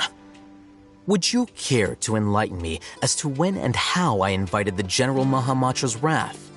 Hatham, do not think you can escape my judgment just because you managed to escape my attack. Judgment? So that's how you'd characterize your actions here, is it? Or would elimination perhaps be a more accurate description? Had I used my full strength, not even this traveler would have been able to stop me. Though styled like an assassination, I sought only to ensure that my target would be unable to flee or resist. Standard practice for the Matra, as well you know. Seemed to me more like your own personal touch. Who is that, Alhaitham? Did you call him General Mahamatra? Yes. General Mahamatra Cyno, head of all the Matra at the Academia. He's a formidable hunter, and the ultimate nightmare for any who have committed academic crimes. You seem to have placed a lot of trust in Alhaitham, to the point of blocking an attack for him. If I were you, I'd never choose to side with him. I wouldn't believe a single word that comes out of his mouth.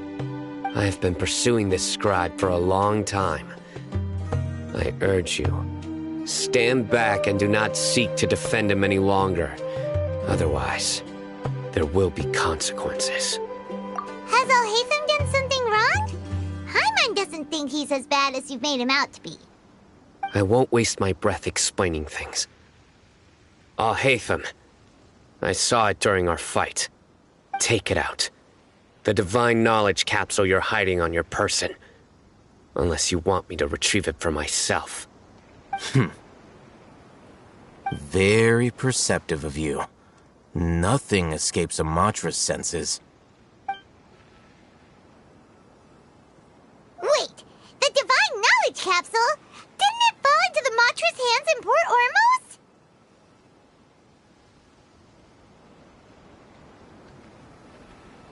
No wonder you speak with such confidence, Cyno. But I must admit, I'm very curious. What does this capsule mean to you? And why, as General Mahamatra of the Academia, are you all alone in the desert? As far as I'm aware, the other Matra have been speculating about your disappearance. Have you been given a mission that's, let's say, morally dubious? If I was the real target of your mission, what was stopping you from simply using your authority and resources to judge me within the walls of the Academia?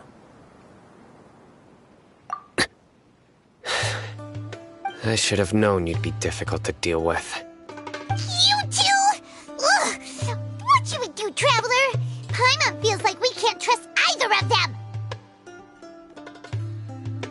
Ahem. Well, look at you two, acting all tough and self-righteous over there. Wait, Dia?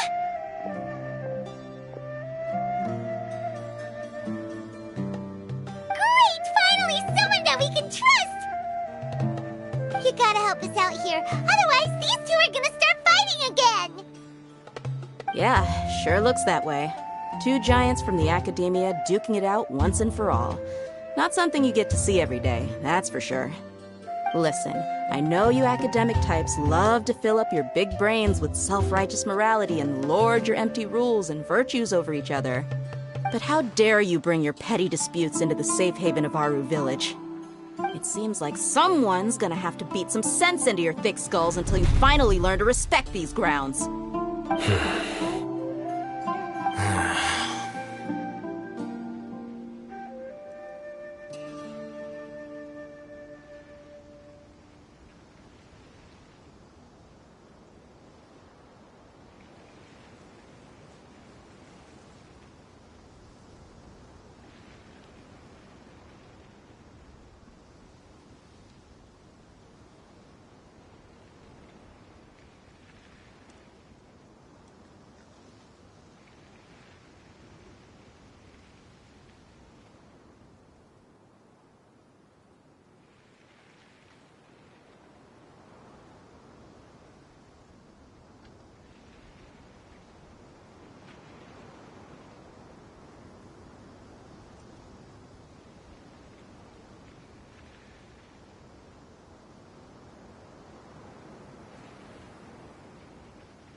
Hey, did either of you hear a word I just said?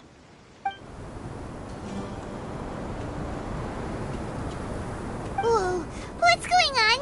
The wind's so strong! Is this a sandstorm? Paimon's gonna get blown away! Another sandstorm? What's up with these recently? Hey! All of you, over here, quickly! We have to take cover! Someone's calling for us! Oh, this wind is too strong! Let's get over there! That sounded like Candace. Come on, you two. Jeez, are all of you academia folks such hard work? Move it! All right, stop yelling.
Well, this is pretty awkward. Hey, wanna play sardines with 3 people who wanna tear each other limb from limb? Sure, why not? Sounds fun. The air is so thick and heavy. Paimon can hardly keep floating anymore. My sincere apologies, everyone. This is the home of our village chief. I will have to ask you to make do with this small room until the sandstorm dies down. Please, let me introduce myself. I am Candace, protector of Aru Village. Our savior has come at last! Nice to meet you, Candace. The name's Paimon. Thank you so much for helping us.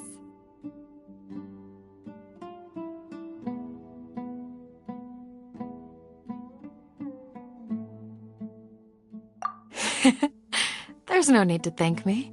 It's only right to help each other when the weather gets rough. Wow, she's so gentle and caring, like a nice older sister. Unlike those guys over there. All right. Now that we're all better acquainted, we should return to the topic at hand. As a guardian charged with the responsibility to protect my fellow villagers from harm, I was observing your conflict from afar, even before the sandstorm started. And now that you have set foot within Aru Village itself, It is all the more my responsibility to make absolutely sure that you pose no threat whatsoever to us. So please, have an honest and sincere conversation with one another, and put your hostile feelings to rest. If anyone dares to start anything again while they are under this roof, I will not hesitate to send them out for some quality time with the creatures of the sandstorm. Oh, on second thought, Paimon may have misjudged Candace's character.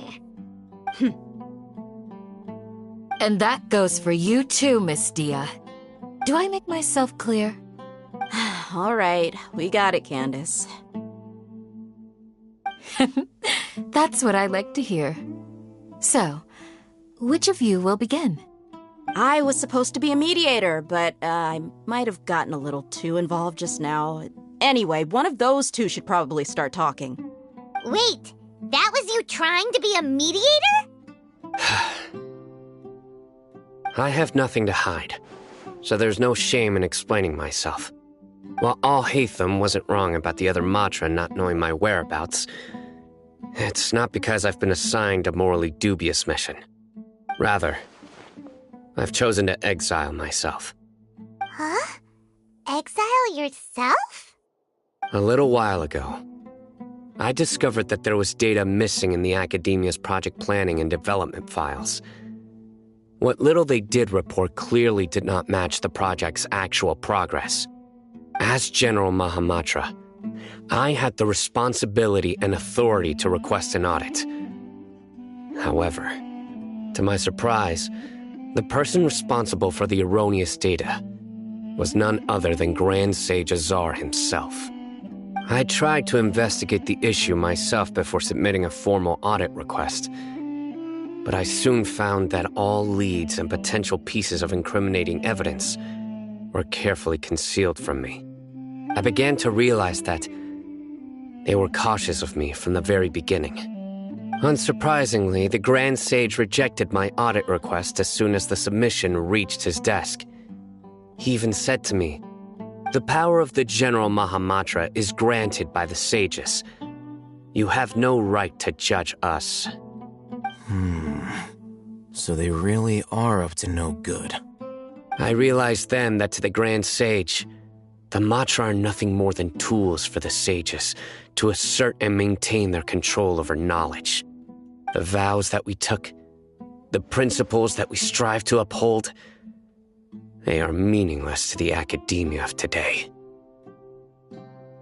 I believed it would be wise to flee the academia before the sages had a chance to take action against me. This way, they can no longer see nor predict my actions. I will never give up on this investigation. There's no need for someone else to give me power or authority. Once I find the truth, I will administer judgment by my own name. Cyno seems to have the same goal as us. We're all investigating the sages. Plus, now that he's no longer the General Mahamatra, he somehow feels a lot less scary.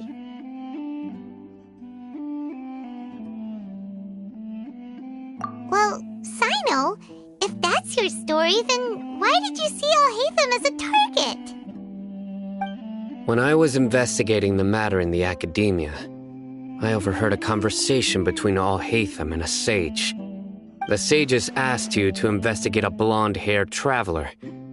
Do you dispute this, Alhaitham? What? Like many parts of the project, this assignment was undocumented. Now throw in your suspicious behavior with the Divine Knowledge Capsule, and I think we deserve an explanation.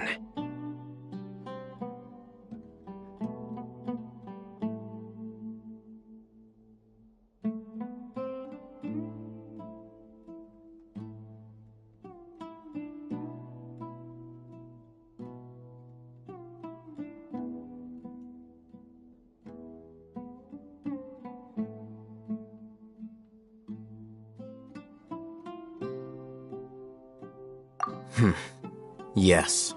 I was indeed tasked with investigating the Traveler. Alhaitham! After all, the promised reward was so great that hardly any scholar could have refused. The sage told me, Once you've completed this assignment, I can give you a glimpse of divine knowledge. A most enticing offer. Unfortunately, those academics don't know me at all. Their words contained one key piece of information, namely that divine knowledge indeed exists. That gave me all I needed to know. From my perspective, the sages are far from trustworthy. Think about it. Isn't it a little strange they're so willing to share divine knowledge with anyone, even as a reward? So, I began my own investigation following the lead of the divine knowledge capsule. In the end, I realized my wisdom in committing to this rather than collaborating with the sages. Had I been less guarded, I probably would have ended up like that Ain al-Ahmar mercenary, incapable of remaining sane for long enough to hold a conversation. You mean that the sages originally planned to dispose of you, using one of those capsules that drive people insane?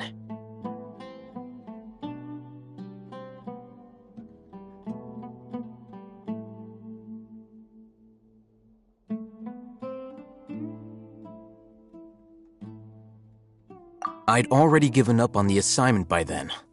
I only told the Academia I was waiting in Port Ormos for you to appear so they wouldn't suspect anything.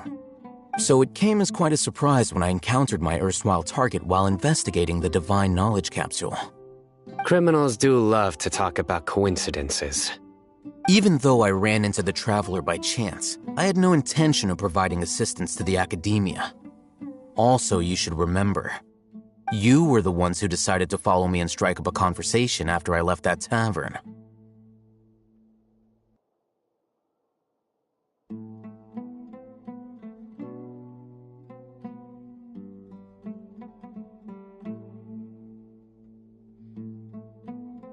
That's true. Al-Haytham helped us out at Caravan Rebat as well. Maybe he's telling the truth. I'm willing to apologize, if that's worth anything to you. I took the Divine Knowledge Capsule behind your back because I judged its existence to be a significant risk. I felt that it would be best for no one to interact with it before it had been properly studied. After all, curiosity often proves to be the most dangerous thing in this land. You should be well aware, Scribe Al-Haytham, that curiosity can also lead you to danger and suspicion. Answer me this. Did the sages share any information about their project with you? Have I not made myself clear? You and I are both distrusted by the Academia. Do you really think they would tell me anything? Fine. Although you haven't completely proven your innocence, I won't regard you as an enemy, for now. As you wish. Good. I'm glad to see you two clearing up your misunderstandings. And now you, Dia. I believe it's your turn. Oh, sorry. Whatever the boys were talking about must have been so boring that I spaced out. My situation is pretty straightforward. My employer, Dunyarzad of the Homayani family, is friends with the Traveler and is currently recovering from her illness at home. I had nothing going on, so I decided to return to Aru village for a visit. I was actually looking forward to a pretty exciting time getting back together with everyone here. But then I saw these two random guys in the middle of a pointless argument. It ticked me off, and things went downhill from there. Is that all? Well, I will admit that definitely sounds like your style. In that case, welcome back, Dia. That's more like it. I missed you all so much, Candace.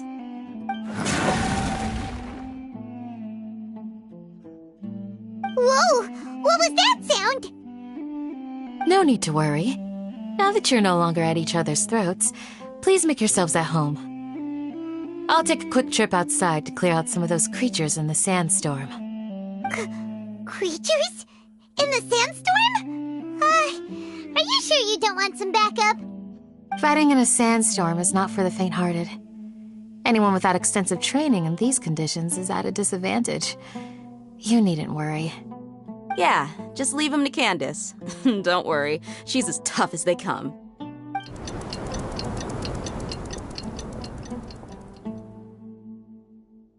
The wind's died down. That means the sandstorm's over, right? Candace still isn't back yet, though. Is she alright? Maybe we should go out and check on her. When you put it that way, even I'm starting to feel a little worried. All right, let's go. We've been here long enough, and the boys are as chatty as the floor.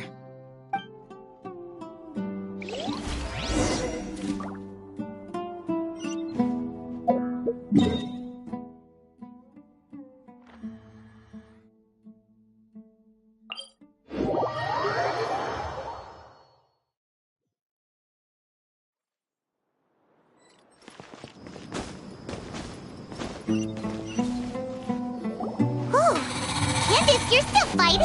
You've been out here dealing with these creatures the entire time? Yes. They just keep coming in waves. I've lost count of how many I've defeated. Before I realized it, even the sandstorm had stopped.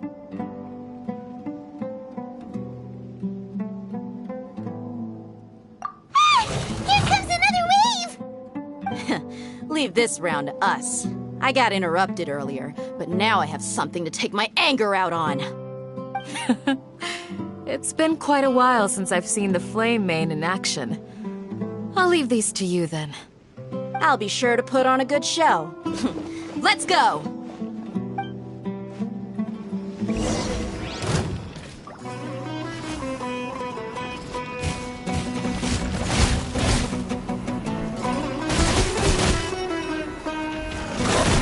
Enshroud!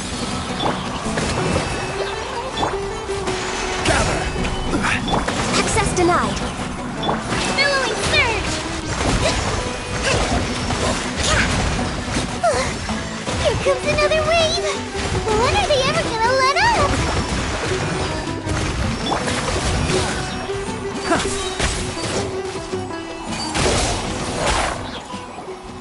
The creature stopped appearing. Was that the last of them? What we fought just now was probably the aftermath of the sandstorm. So we should be safe for the time being. Well fought, everyone. No injuries, I hope. Huh? Who are you? Ah, my apologies. I haven't had a chance to greet you yet.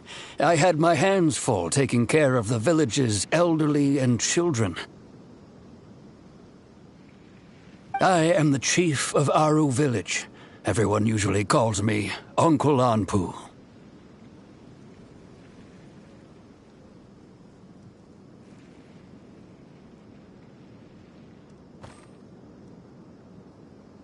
Sir, I am also originally from the desert, but I have not been back for some time now. May I ask if such sandstorms are common? I can't say they've always been common, but recently the storms have become increasingly severe and frequent. Besides sandstorms, we also occasionally get earthquakes. According to an investigator who stayed in the village a while ago, these unusual natural phenomena are related to the withering of Irminsul. Another effect of Irminsul's withering.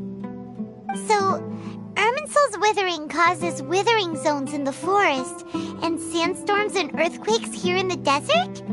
Everything in the natural world is inextricably connected to Irminsul. These regional symptoms can indeed be a reflection of Irminsul's present state. Everyone in Aru Village needs to take good care of themselves. Speaking of which, why haven't I seen a single village keeper since I got here? Village keeper? Who are they? Village guards like Candace? Does your curiosity know no bounds? Village Keeper is how Aru Village refers to mad scholars exiled here by the Academia. Most of them are scholars who lost their sanity after a period of training in the Avidia Forest. The Academia believes that their crazed mutterings may have a negative effect on the psyches of other scholars. So, they're forcibly exiled to the desert. Though if you ask me, it's all a boatload of nonsense. Alas, that's exactly what we've been trying to investigate. One by one, the village keepers have been mysteriously disappearing without a trace. but no one in the village has ever seen them leave. If you're planning to stay around the village for the next few days, I'd appreciate it if you could keep an eye out for them. I've had encounters with those people in the past. I'll see what I can do to help. The Matra are the ones responsible for their exile. Now that you're no longer with them, are you trying to alleviate your guilt and atone for your past sins? I'm fascinated by how you think. Mock me if you will, but if you are guilty, I will eliminate you, regardless of my position or identity. Oh, you're the former General Mahamatra. You must be an expert in these kinds of investigations. Thank you for your help.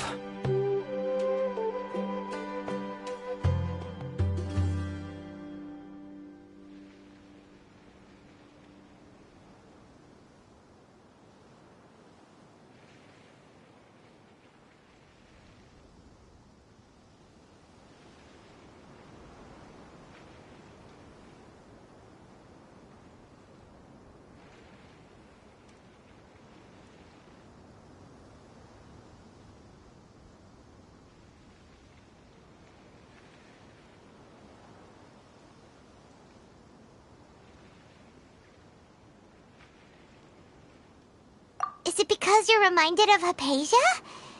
Oh, these poor scholars. First they lose their sanity, now this! We need to help get them back home, safe and sound. But, is it really a good idea to tag along with Cyno? You seem like you really don't trust him.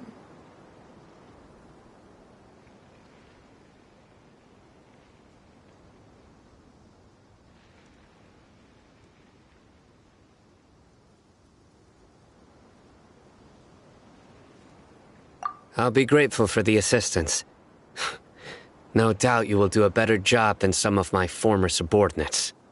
Let's start by finding a spot to share what we know so far.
Although I've sent myself into exile, I'm still doing essentially the same things as before. Do you still have any questions for me before we start our investigation? One of my former subordinates told me that this title has its origins in a strange incident. The Academia has long exiled mad scholars to Aru Village. A mysterious phenomenon exists here. When mad scholars first arrive, they are as incoherent and deranged as before. But after spending some time here, they invariably begin to calm down. Initially, the people of Aru Village greatly resented having to take in the mad scholars. But a strange incident one night changed that. Aru Village was struck by the strongest earthquake in living memory. Seeing buildings on the verge of collapse all around him, the then chief of the village was preparing to take everyone to safety. Suddenly, he noticed a mad scholar crouching in a corner, caressing the ground with his hands. A soft, green light radiated from him, like a divine glow against the backdrop of night. Despite the powerful tremors that ripped through the ground that night, all the houses remained upright. almost as if they had grown roots reaching deep into the ground. In the end, not a single building collapsed, and no one was hurt. After that, the people of Aru village treated the mad scholars with greater kindness, and began to refer to them as the village keepers. The soft green light? A mad scholar protecting Aru village? What do you make of it, Traveler?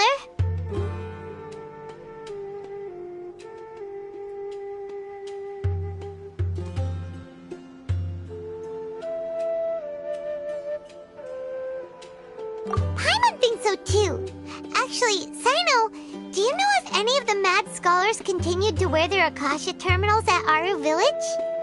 In theory, they would continue wearing them so the academia could still monitor their activities. With that said, the main Akasha system would no longer have any interaction with them.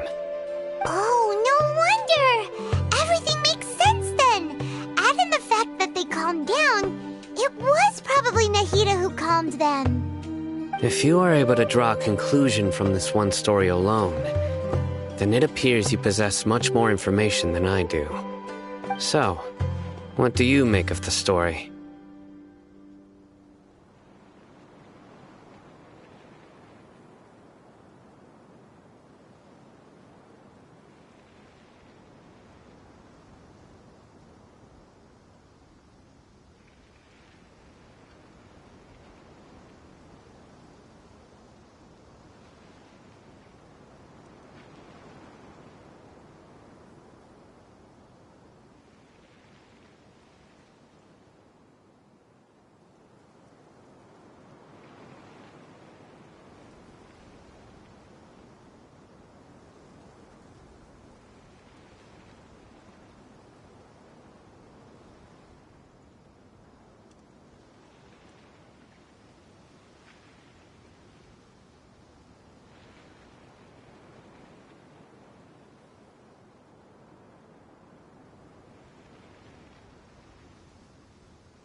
Really?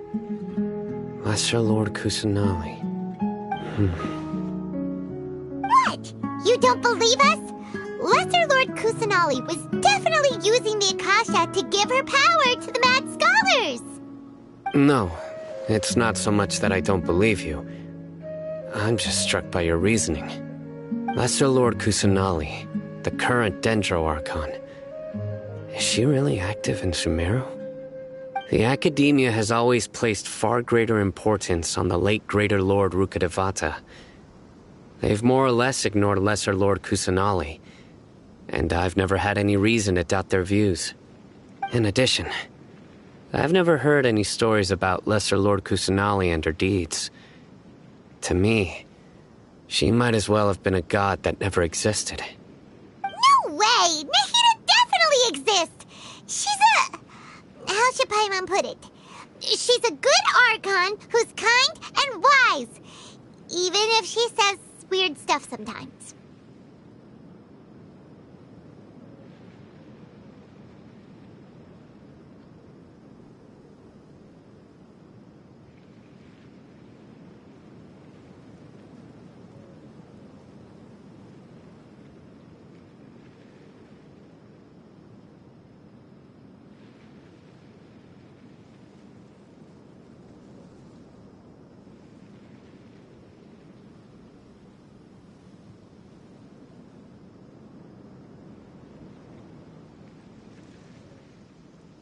I've spent many years interrogating criminals, so I can easily tell when someone is lying. Good! Then you should know that we're telling the truth! That look in your eyes. I've never seen that from a liar. You two really must have... How can this be? To think, our Archon has been amongst us this entire time. Alright, now it's our turn to put our skills to good use for this investigation.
But easier said than done, especially since we don't have any leads. Maybe we can start by knocking on some doors. Excuse me, are you here to help me find my grandpa? Huh? Who are you? By the sounds of it, a resident of this village. My name is Isak. You'll help me find my grandpa, right? Is your grandpa a mad scholar? Hey, don't say that. Grandpa is just Grandpa. Why do you have to call him that? It's not like he's a bad person or anything. The person you're referring to is not a local, yet you are. Why do you call him Grandpa? Grandpa is just Grandpa. He's my family. I heard everything you said to the village chief. Please, you gotta take me with you. I want to find my grandpa. I swear I'll help. I won't be a nuisance. Ah, so you're the one who was eavesdropping on us around the village chief's house. I was planning to go out and take care of whoever it was, but I had a vague feeling that they didn't harbor any ill intent. Whoa. Hatham wasn't kidding about Matra having sharp senses. Cyno, he's just a kid. All he wants is to find his grandpa. Let's find a way to help him. Sorry, I was only listening in because I wanted to know where Grandpa went. Honest. If you don't believe me, you can ask Miss Candace.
All right.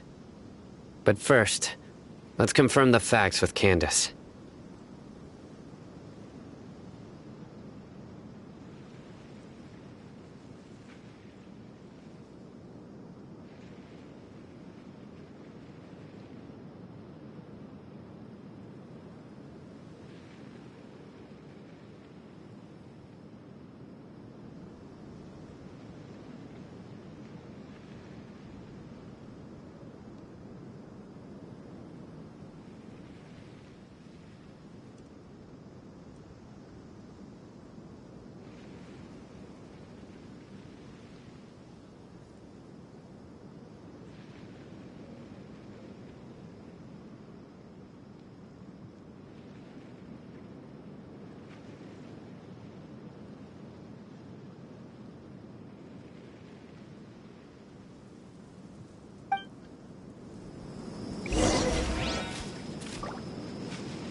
Cyno is super vigilant. Is this what all the Matra are like?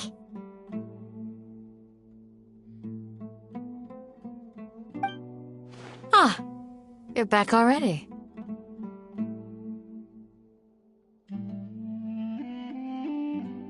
We just wanted to confirm something with you. Do you know a boy by the name of Isak? I had a feeling he'd go looking for you.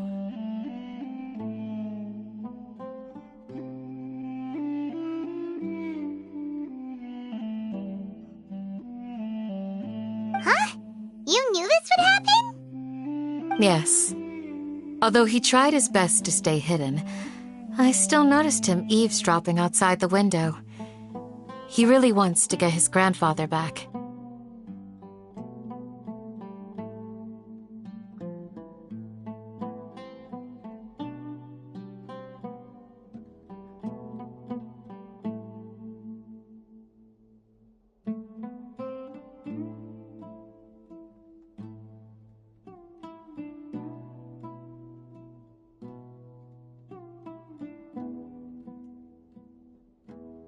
Isak's parents were both Eremite mercenaries who rarely returned to the village after finding employment in the city. He was raised by his grandfather.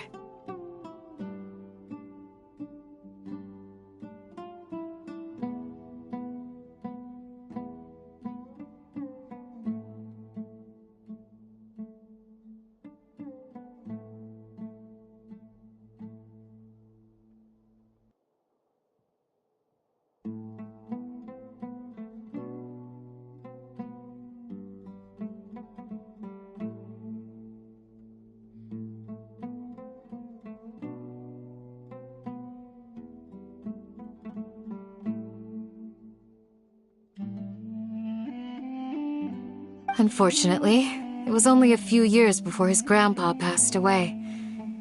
Isak was still very young at the time, so various families in the village took turns caring for him so he could survive. Later, an elderly mad scholar arrived at the village. Isak thought the scholar bore a striking resemblance to his grandfather, and thus often spied on the man. However, the scholar was unkempt in appearance and incoherent in speech. Although Isak referred to the man as his grandpa, he was afraid and didn't dare to approach him. One summer night, the oft mumbling and bumbling grandpa suddenly calmed down and seemed to become more lucid. He even noticed Isak hiding in the distance. So Grandpa walked up to Isak and patted him on the head. He even took Isak to the entrance of the village, where he patiently taught the boy the names of the stars, and accompanied Isak until he fell asleep. The next morning, Isak woke up and wanted to go find his grandpa again, only to realize his grandpa no longer recognized him. However, even so, Grandpa retained his calm expression. It's said that those who saw the scholar claimed he no longer appeared to be crazy, but appeared to be living in his own world, almost as if he were sleepwalking.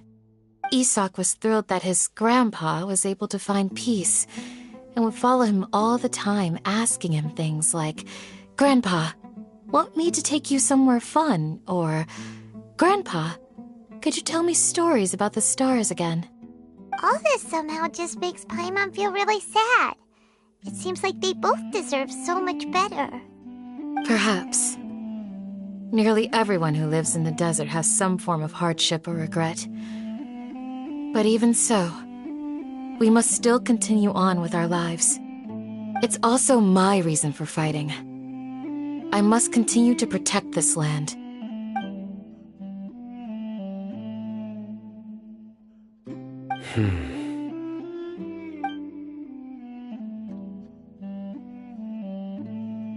Maybe the people have always had a considerate god watching over them. Huh? What did you say, Cyno? No, nothing. As long as Isak keeps his word and doesn't get in our way, we can take him along. Perhaps you are more compassionate than I gave you credit for. Please accept my thanks on Isak's behalf, Cyno.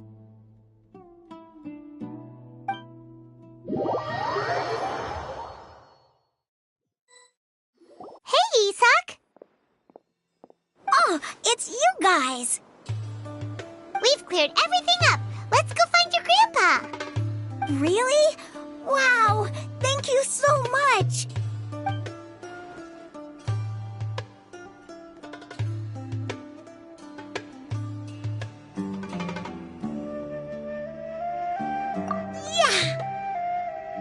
All right. Let's ask the local residents some questions first.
Excuse me, did you happen to see where the missing scholars went? You mean the village keepers?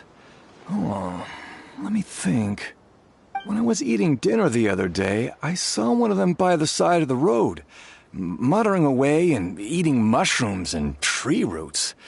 They shouldn't go around eating that kind of stuff. Okay. Did you notice anything else? Anything else? No, I think that's all I have to tell you. Sorry.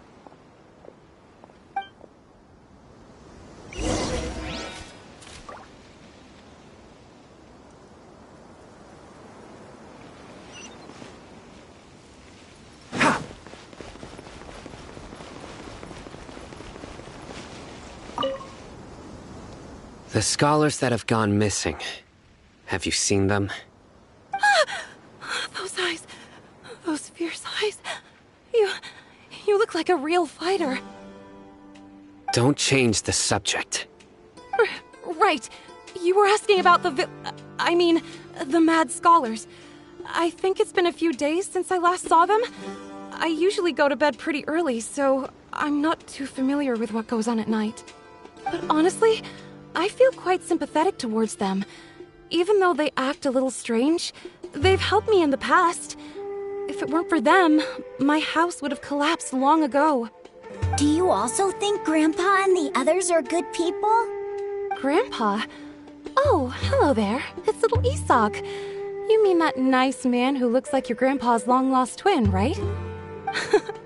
He was actually the one who protected my house. I saw it with my own eyes. He happened to be staying near my house that day and was doing something with his hands on the ground. It still feels pretty surreal now that I think back on it. Did someone teach them how to do that? Well, whatever the case, I'll always be thankful to him and whoever taught him to look out for others. I'm pretty sure that if I ever went mad, I wouldn't be able to do anything like that.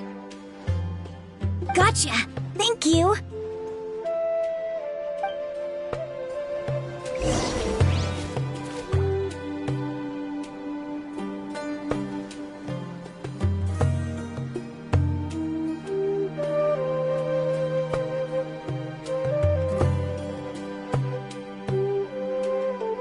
Don't be afraid to make mistakes.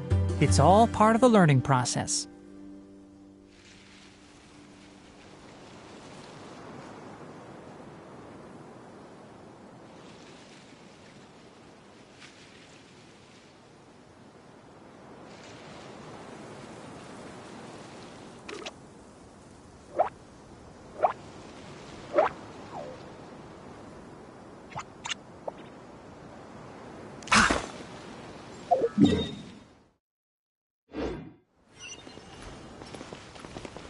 Keep up.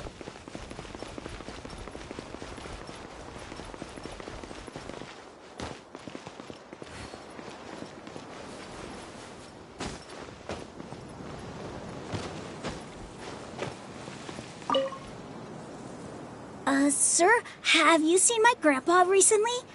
You know, the one who likes to sit and space out near the village entrance.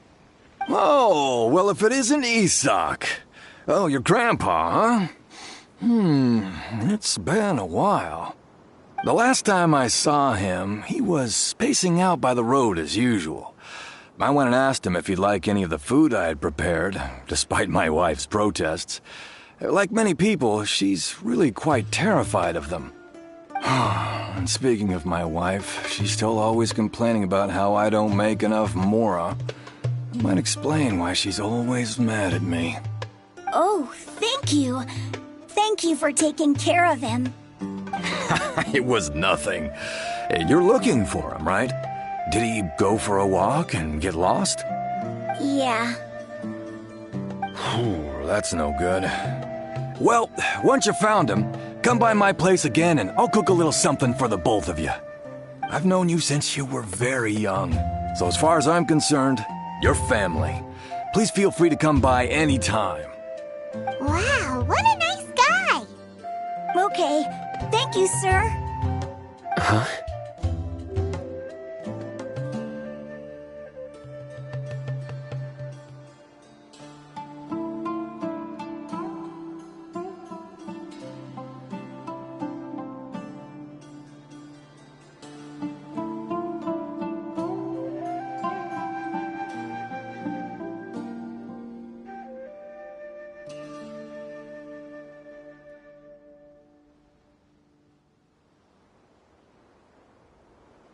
Don't say anything for now.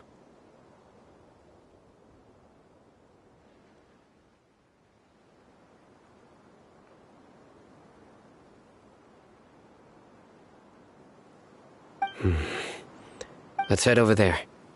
Stay quiet as you move.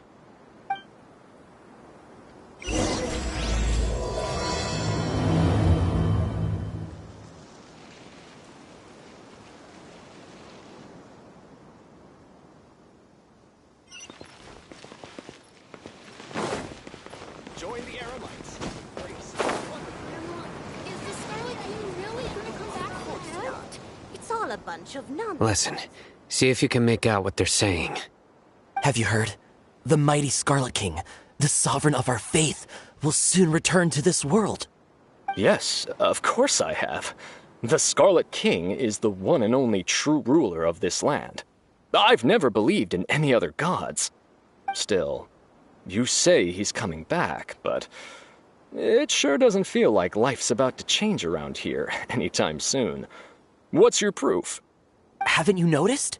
The village has been getting more deranged scholars than ever. Delavar was saying that many people also went insane just before the fall of the Scarlet King's civilization in ancient times. We don't quite know why, but it seems like there's some sort of connection between insanity and the Scarlet King. Isn't it a sign of the Scarlet King's power that all the mad scholars have disappeared? If you ask me, they must have been chosen as the final sacrifice for the Scarlet King's resurrection. Huh. Now that you say it, that does make some sense. Does this mean our lives are finally going to take a turn for the better? Exactly. Those city folks will get what's coming to them. Now, repeat everything you've just said from the very beginning. Huh? Who are you? Where did you come from? My patience is running thin. You heard what I asked.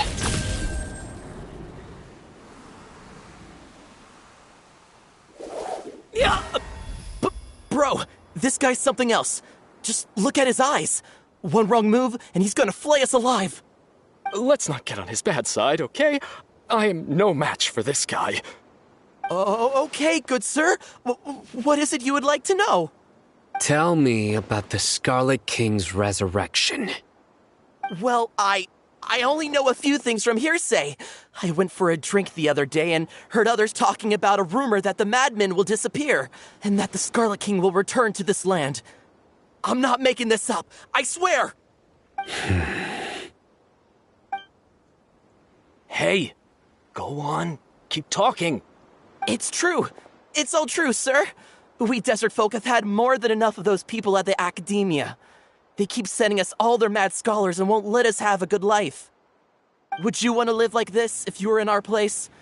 The radicals were even more thrilled than me when they heard the news. We're all praying for the Scarlet King's speedy return. Delavar also said that once the Scarlet King returns to our side, it's only a matter of time before we conquer the land on the other side of the wall. They're all willing to serve under the Scarlet King and fight for a share of the glory. Is that so? Seems like he still wants to know more. Keep talking. Got it. At first, I told myself it was just the drink talking, but then all the mad scholars vanished without a trace, just as the rumors said. Please don't beat me up just for mentioning these rumors. If I'm guilty, then everyone else around here is also guilty. I'm just saying what the others said. The people here really like the Scarlet King, but dislike the Dendro Archon. Where is this radical person you talked about? I haven't run into him over the past few days, so he probably hasn't been around the village. What about you, man? Have you seen him at all? No, not at all. We wouldn't dare lie to you. He's really not here right now. Sounds like you're not too close with the radicals. No, of course not. All we know are their names. I have many ways to stop you from talking. And many others to stop you from sending warning messages. So you'd best just stay home and hope I don't hear of you trying to contact anybody. Don't do anything until I've gotten to the bottom of this. Try something foolish, and even Candace won't be able to protect you. Yes, got it. We'll do just as you say.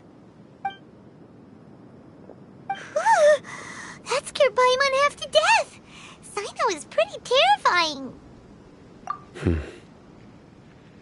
He didn't try to reassure us at all. It's like he's used to hearing that. Oh, Paimon bets lots of people have told him that before. I heard that. Sorry.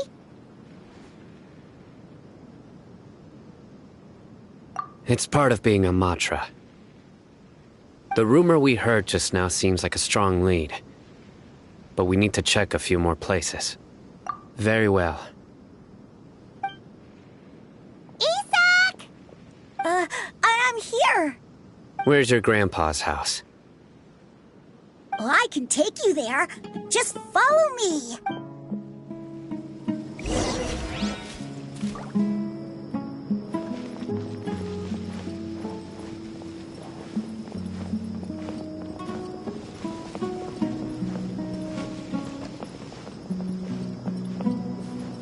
Grandpa, he likes to be alone.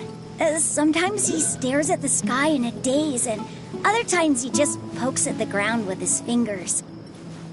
Every now and then, he yells out at the top of his lungs, so a lot of people are really scared of him. But he's a good person, really. I know he is. I swear, he's just like my real grandpa.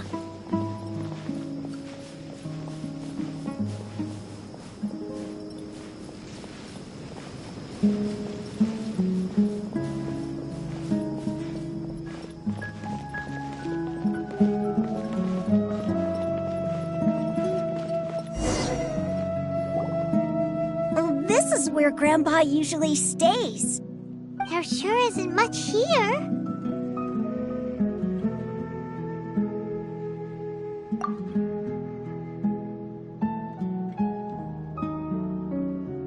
No. Incense? Please don't say it's the same one as before. But are you okay? Are you getting dizzy or need to lie down? There's a scent that you can sense, but I can't. A certain traveler here once passed out from that smell. Thankfully, Tainari saved the day. So, you know Tainari? Huh? You know him too? Are you two friends? Yes. Now that I concentrate, I can also make out the scent of incense. Wait, surely Tainari didn't lecture you too? No, no need. Did you first encounter this scent at Tainari's house? In the forest. From a scholar.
What are you looking for, Cyno? Here it is. Take a look right here. Paimon doesn't see anything. Although the traces have been completely buried in the sand, there are footprints here. From the size and shape, they belong to an adult male. This pattern is a common one from this area. Local shoes. This was probably someone from the village. The scent is quite faint, but still extant. The footprints head in the direction of the door. But who would come looking for Grandpa? He doesn't have any friends. We'd have to ask whoever lured him away with the incense. Huh? So you can lure someone away with just a scent?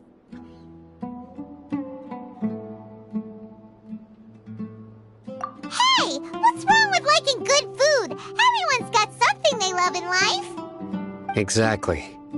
Most scholars are fond of incense, since the smell supposedly helps them clear their minds and discover new knowledge. Even deep within the clutches of madness, they still yearn for their knowledge-seeking days, and will follow the scent whenever it presents itself. No, Grandpa. So, someone's taking advantage of their weakness? Huh. Still, why would anyone want to abduct all the scholars?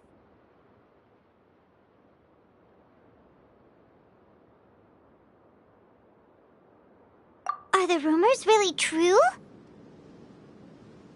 Could the disappearance of all the mad scholars have something to do with the radicals? It's highly likely. Please, you have to save my grandpa. Grandpa's never done anything wrong. Sounds like we'd better help get him back. Don't you worry, Isak. We won't let whoever took him get away with it. Let's head to Aru Village and inform Candace and the others about what we learned here.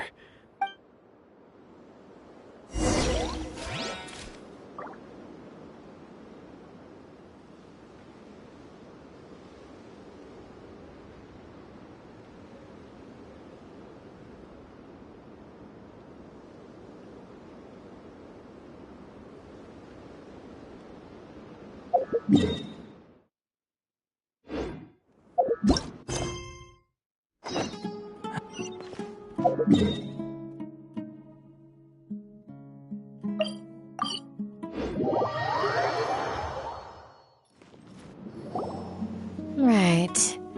The darker fabric definitely looks a lot better. That'd be my choice, too. We're back, Candace! We've got a lot to tell you. Ah, welcome back. Sounds like everyone's friends already. Oh, Dia's here too! You bet. So, everything goes smoothly? Reasonably. Alhaitham didn't go with you? We haven't seen him at all.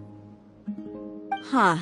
I saw him around the village entrance earlier and figured he was investigating with you. I guess he must have gone off on his own. Did you find out anything useful?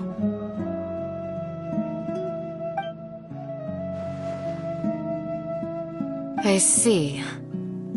So someone used a kind of incense to lead the exiled scholars away from the village.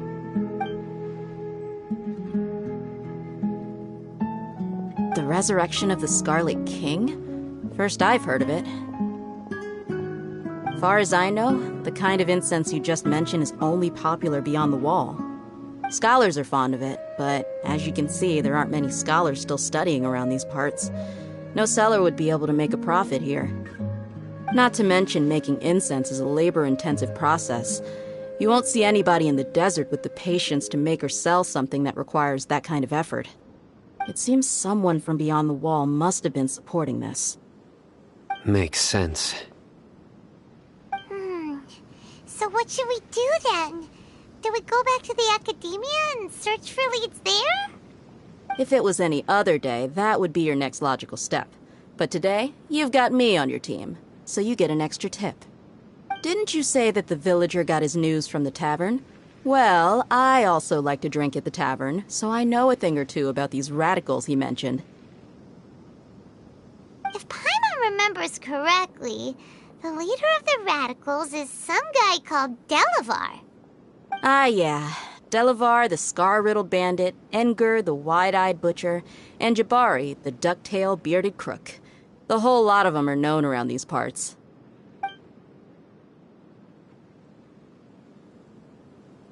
These guys have one thing in common, and that's being broke. The rougher life gets, the more they want to believe in the Scarlet King. Way they see it, the Scarlet King's resurrection is their only chance at overthrowing the Academia. Throwing all of Sumeru into chaos is the only way to change the way of life here in the desert. Anyway, that's my guess why they've chosen to become radicals. Tia! You're amazing! You really know this place inside and out!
No merc can afford to slack off on gathering intelligence. Every mora I've spent in the tavern has been a valuable investment. Let's head out. Now hold on, you're staying right here, Cyno. Why? Aru Village is not a big place. Outsiders stand out here like a sore thumb. I'd bet word about you has already gotten out. The desert is unforgiving, so the way of life here is also a lot tougher than on the outside of the wall. You survive on making connections out here. Compared to you, mercs like me are just third-rate amateurs. I've got no actual fighting skills to speak of, but that also makes it a whole lot easier for me to gain the locals' trust.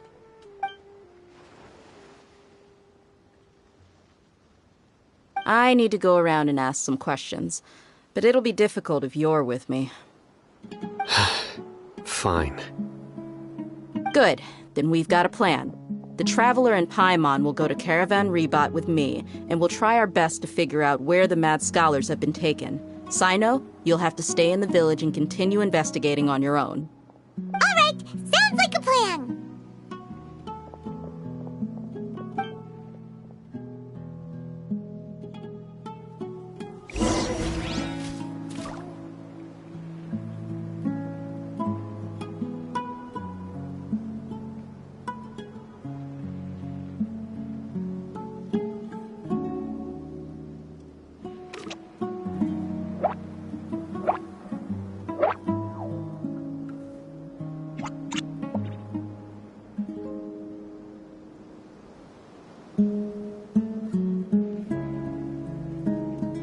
Watch out for any signs of earthquakes and sandstorms.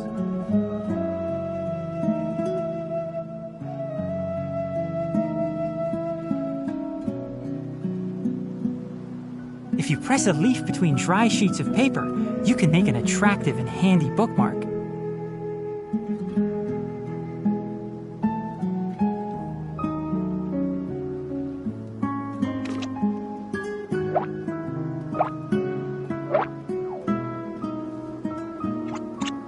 Watch out for any signs of earthquakes and sandstorms.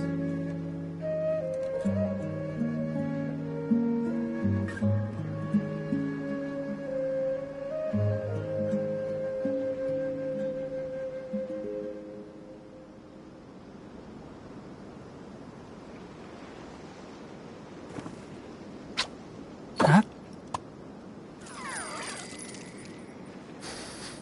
Huh?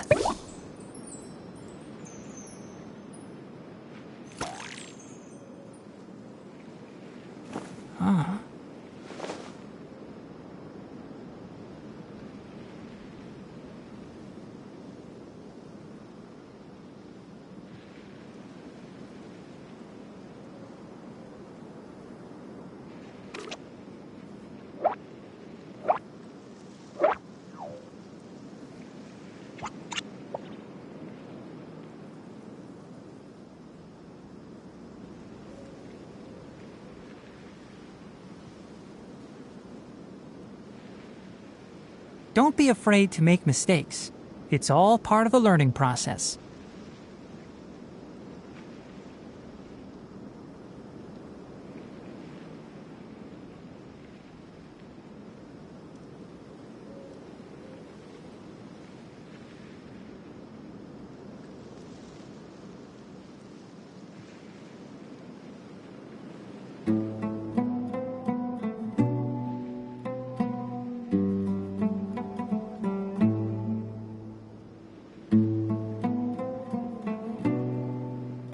If you press a leaf between dry sheets of paper, you can make an attractive and handy bookmark.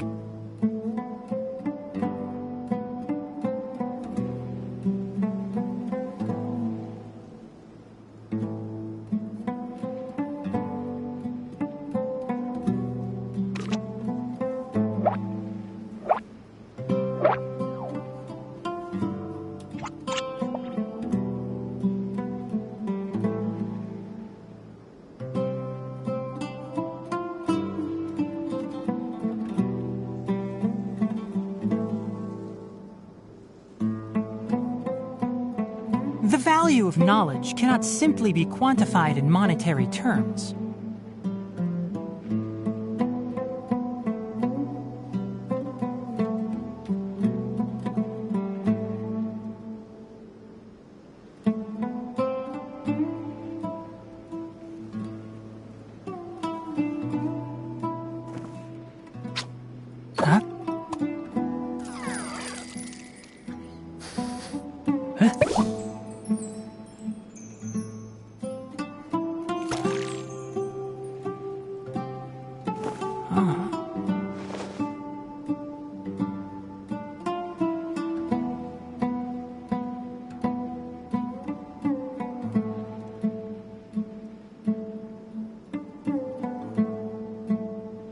If you press a leaf between dry sheets of paper, you can make an attractive and handy bookmark.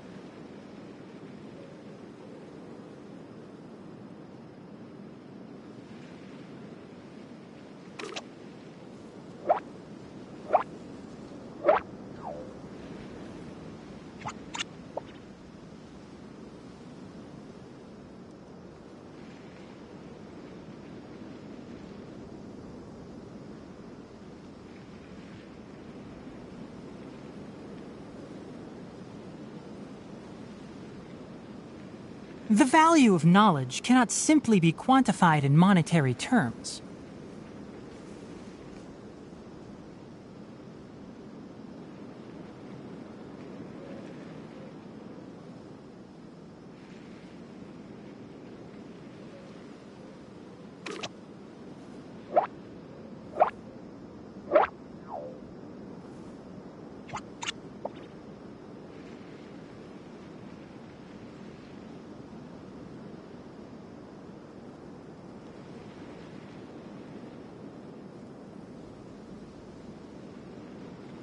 If you press a leaf between dry sheets of paper, you can make an attractive and handy bookmark.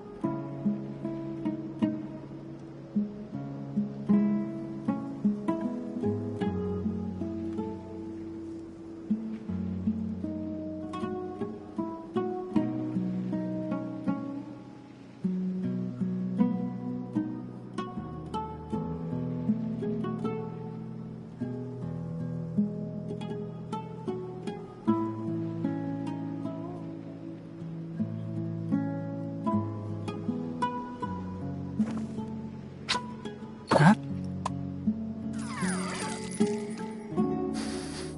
Huh?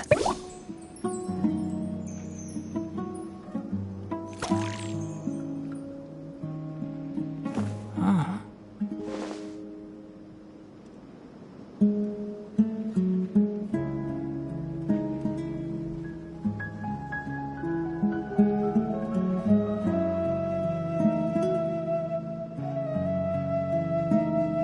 The value of knowledge cannot simply be quantified in monetary terms.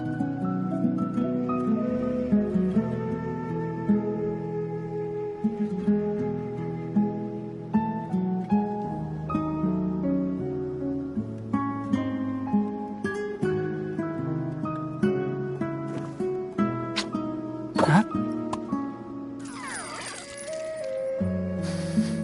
Huh?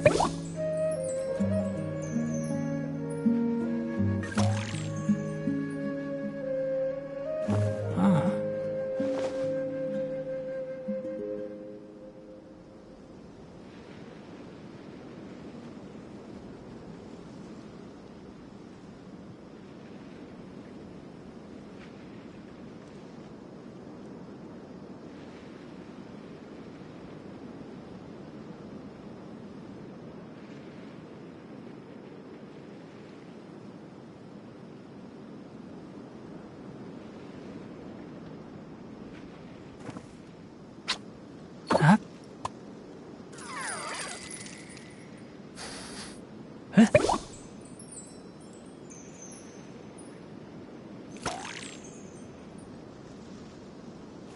Ah.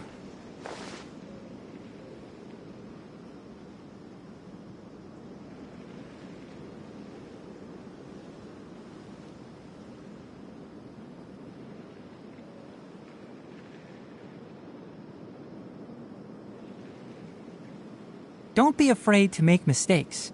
It's all part of the learning process.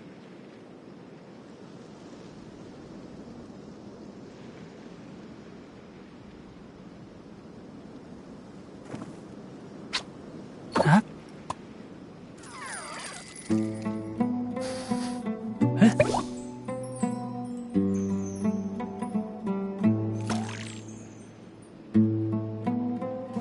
Ah.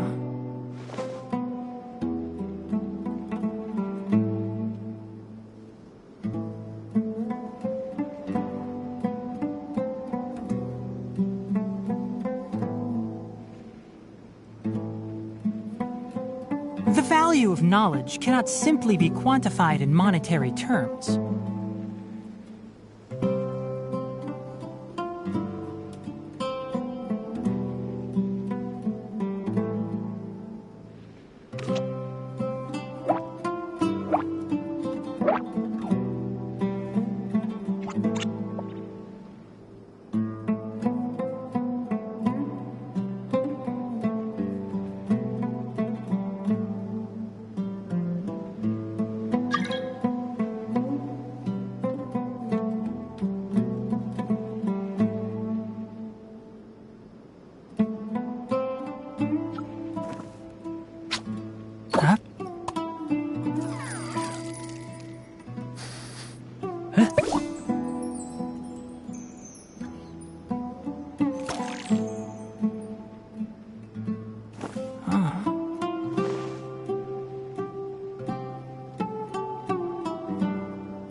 Don't be afraid to make mistakes.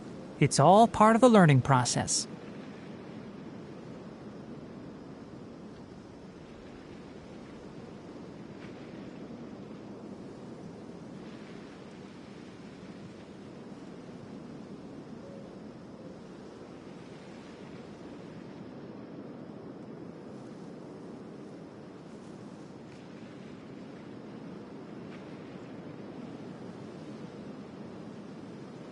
The value of knowledge cannot simply be quantified in monetary terms.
You need to watch out for any signs of earthquakes and sandstorms.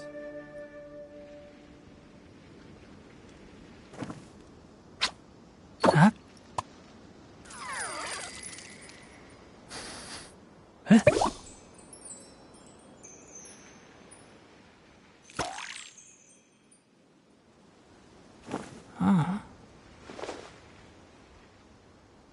You need to watch out for any signs of earthquakes and sandstorms.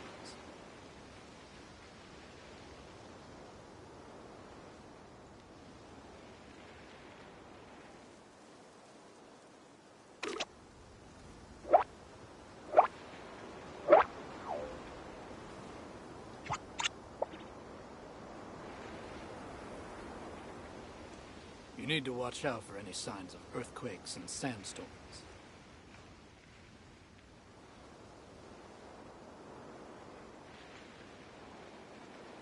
Don't be afraid to make mistakes. It's all part of the learning process.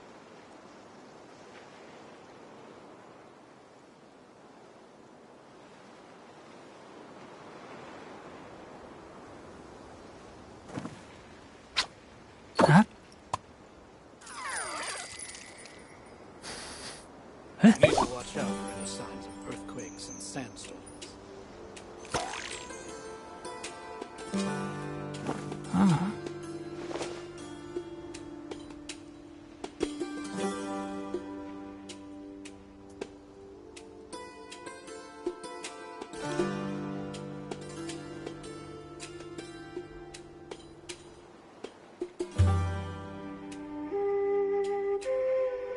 You need to watch out for any signs of earthquakes and sandstorms.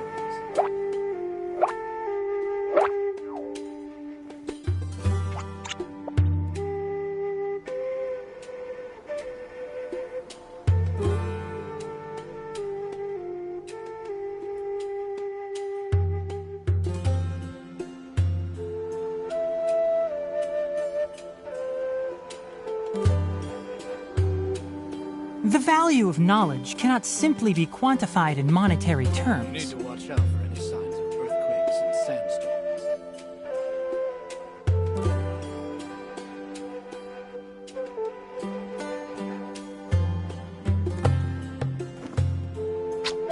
Huh?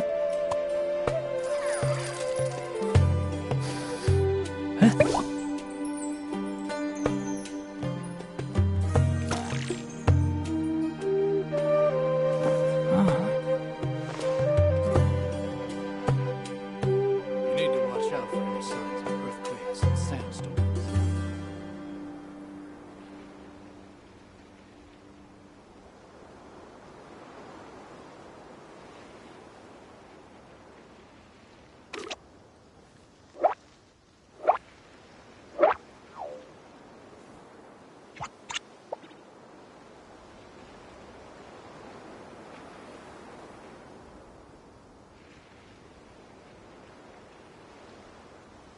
You need to watch out for any signs of earthquakes and sandstorms.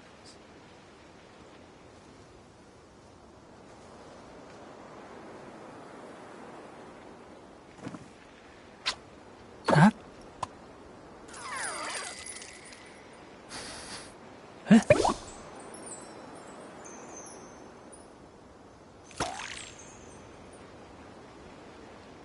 Huh? You need to watch out for any signs of earthquakes and sandstorms.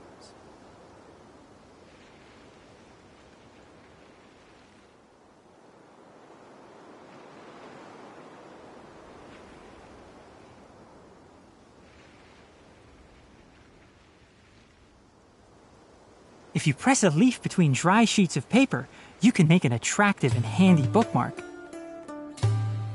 You need to watch out for any signs of earthquakes and sandstorms.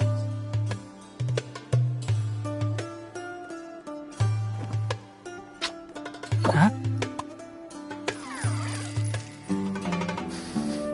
Huh?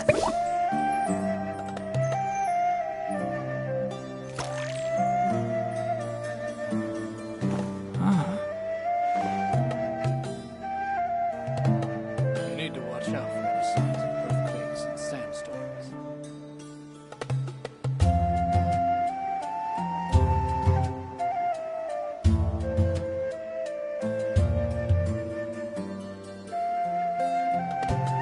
Don't be afraid to make mistakes. It's all part of the learning process.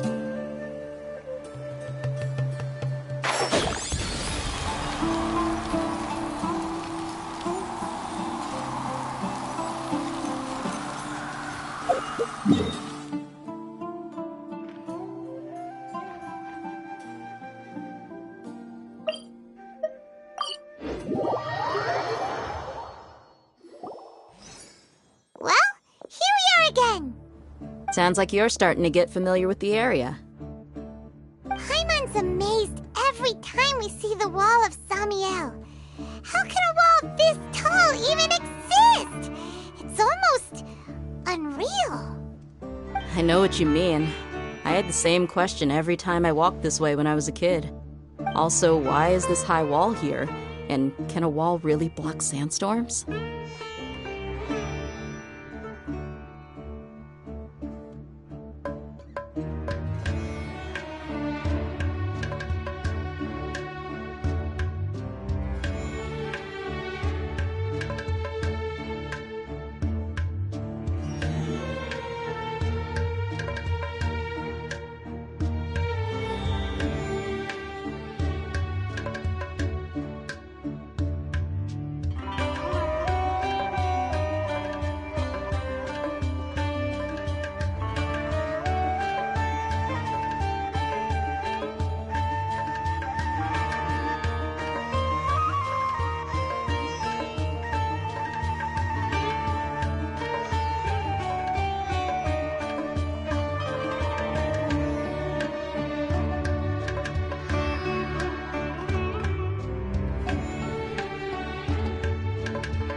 It was only after I grew up that I realized the Wall of Samiel isn't just there to keep out the sandstorms.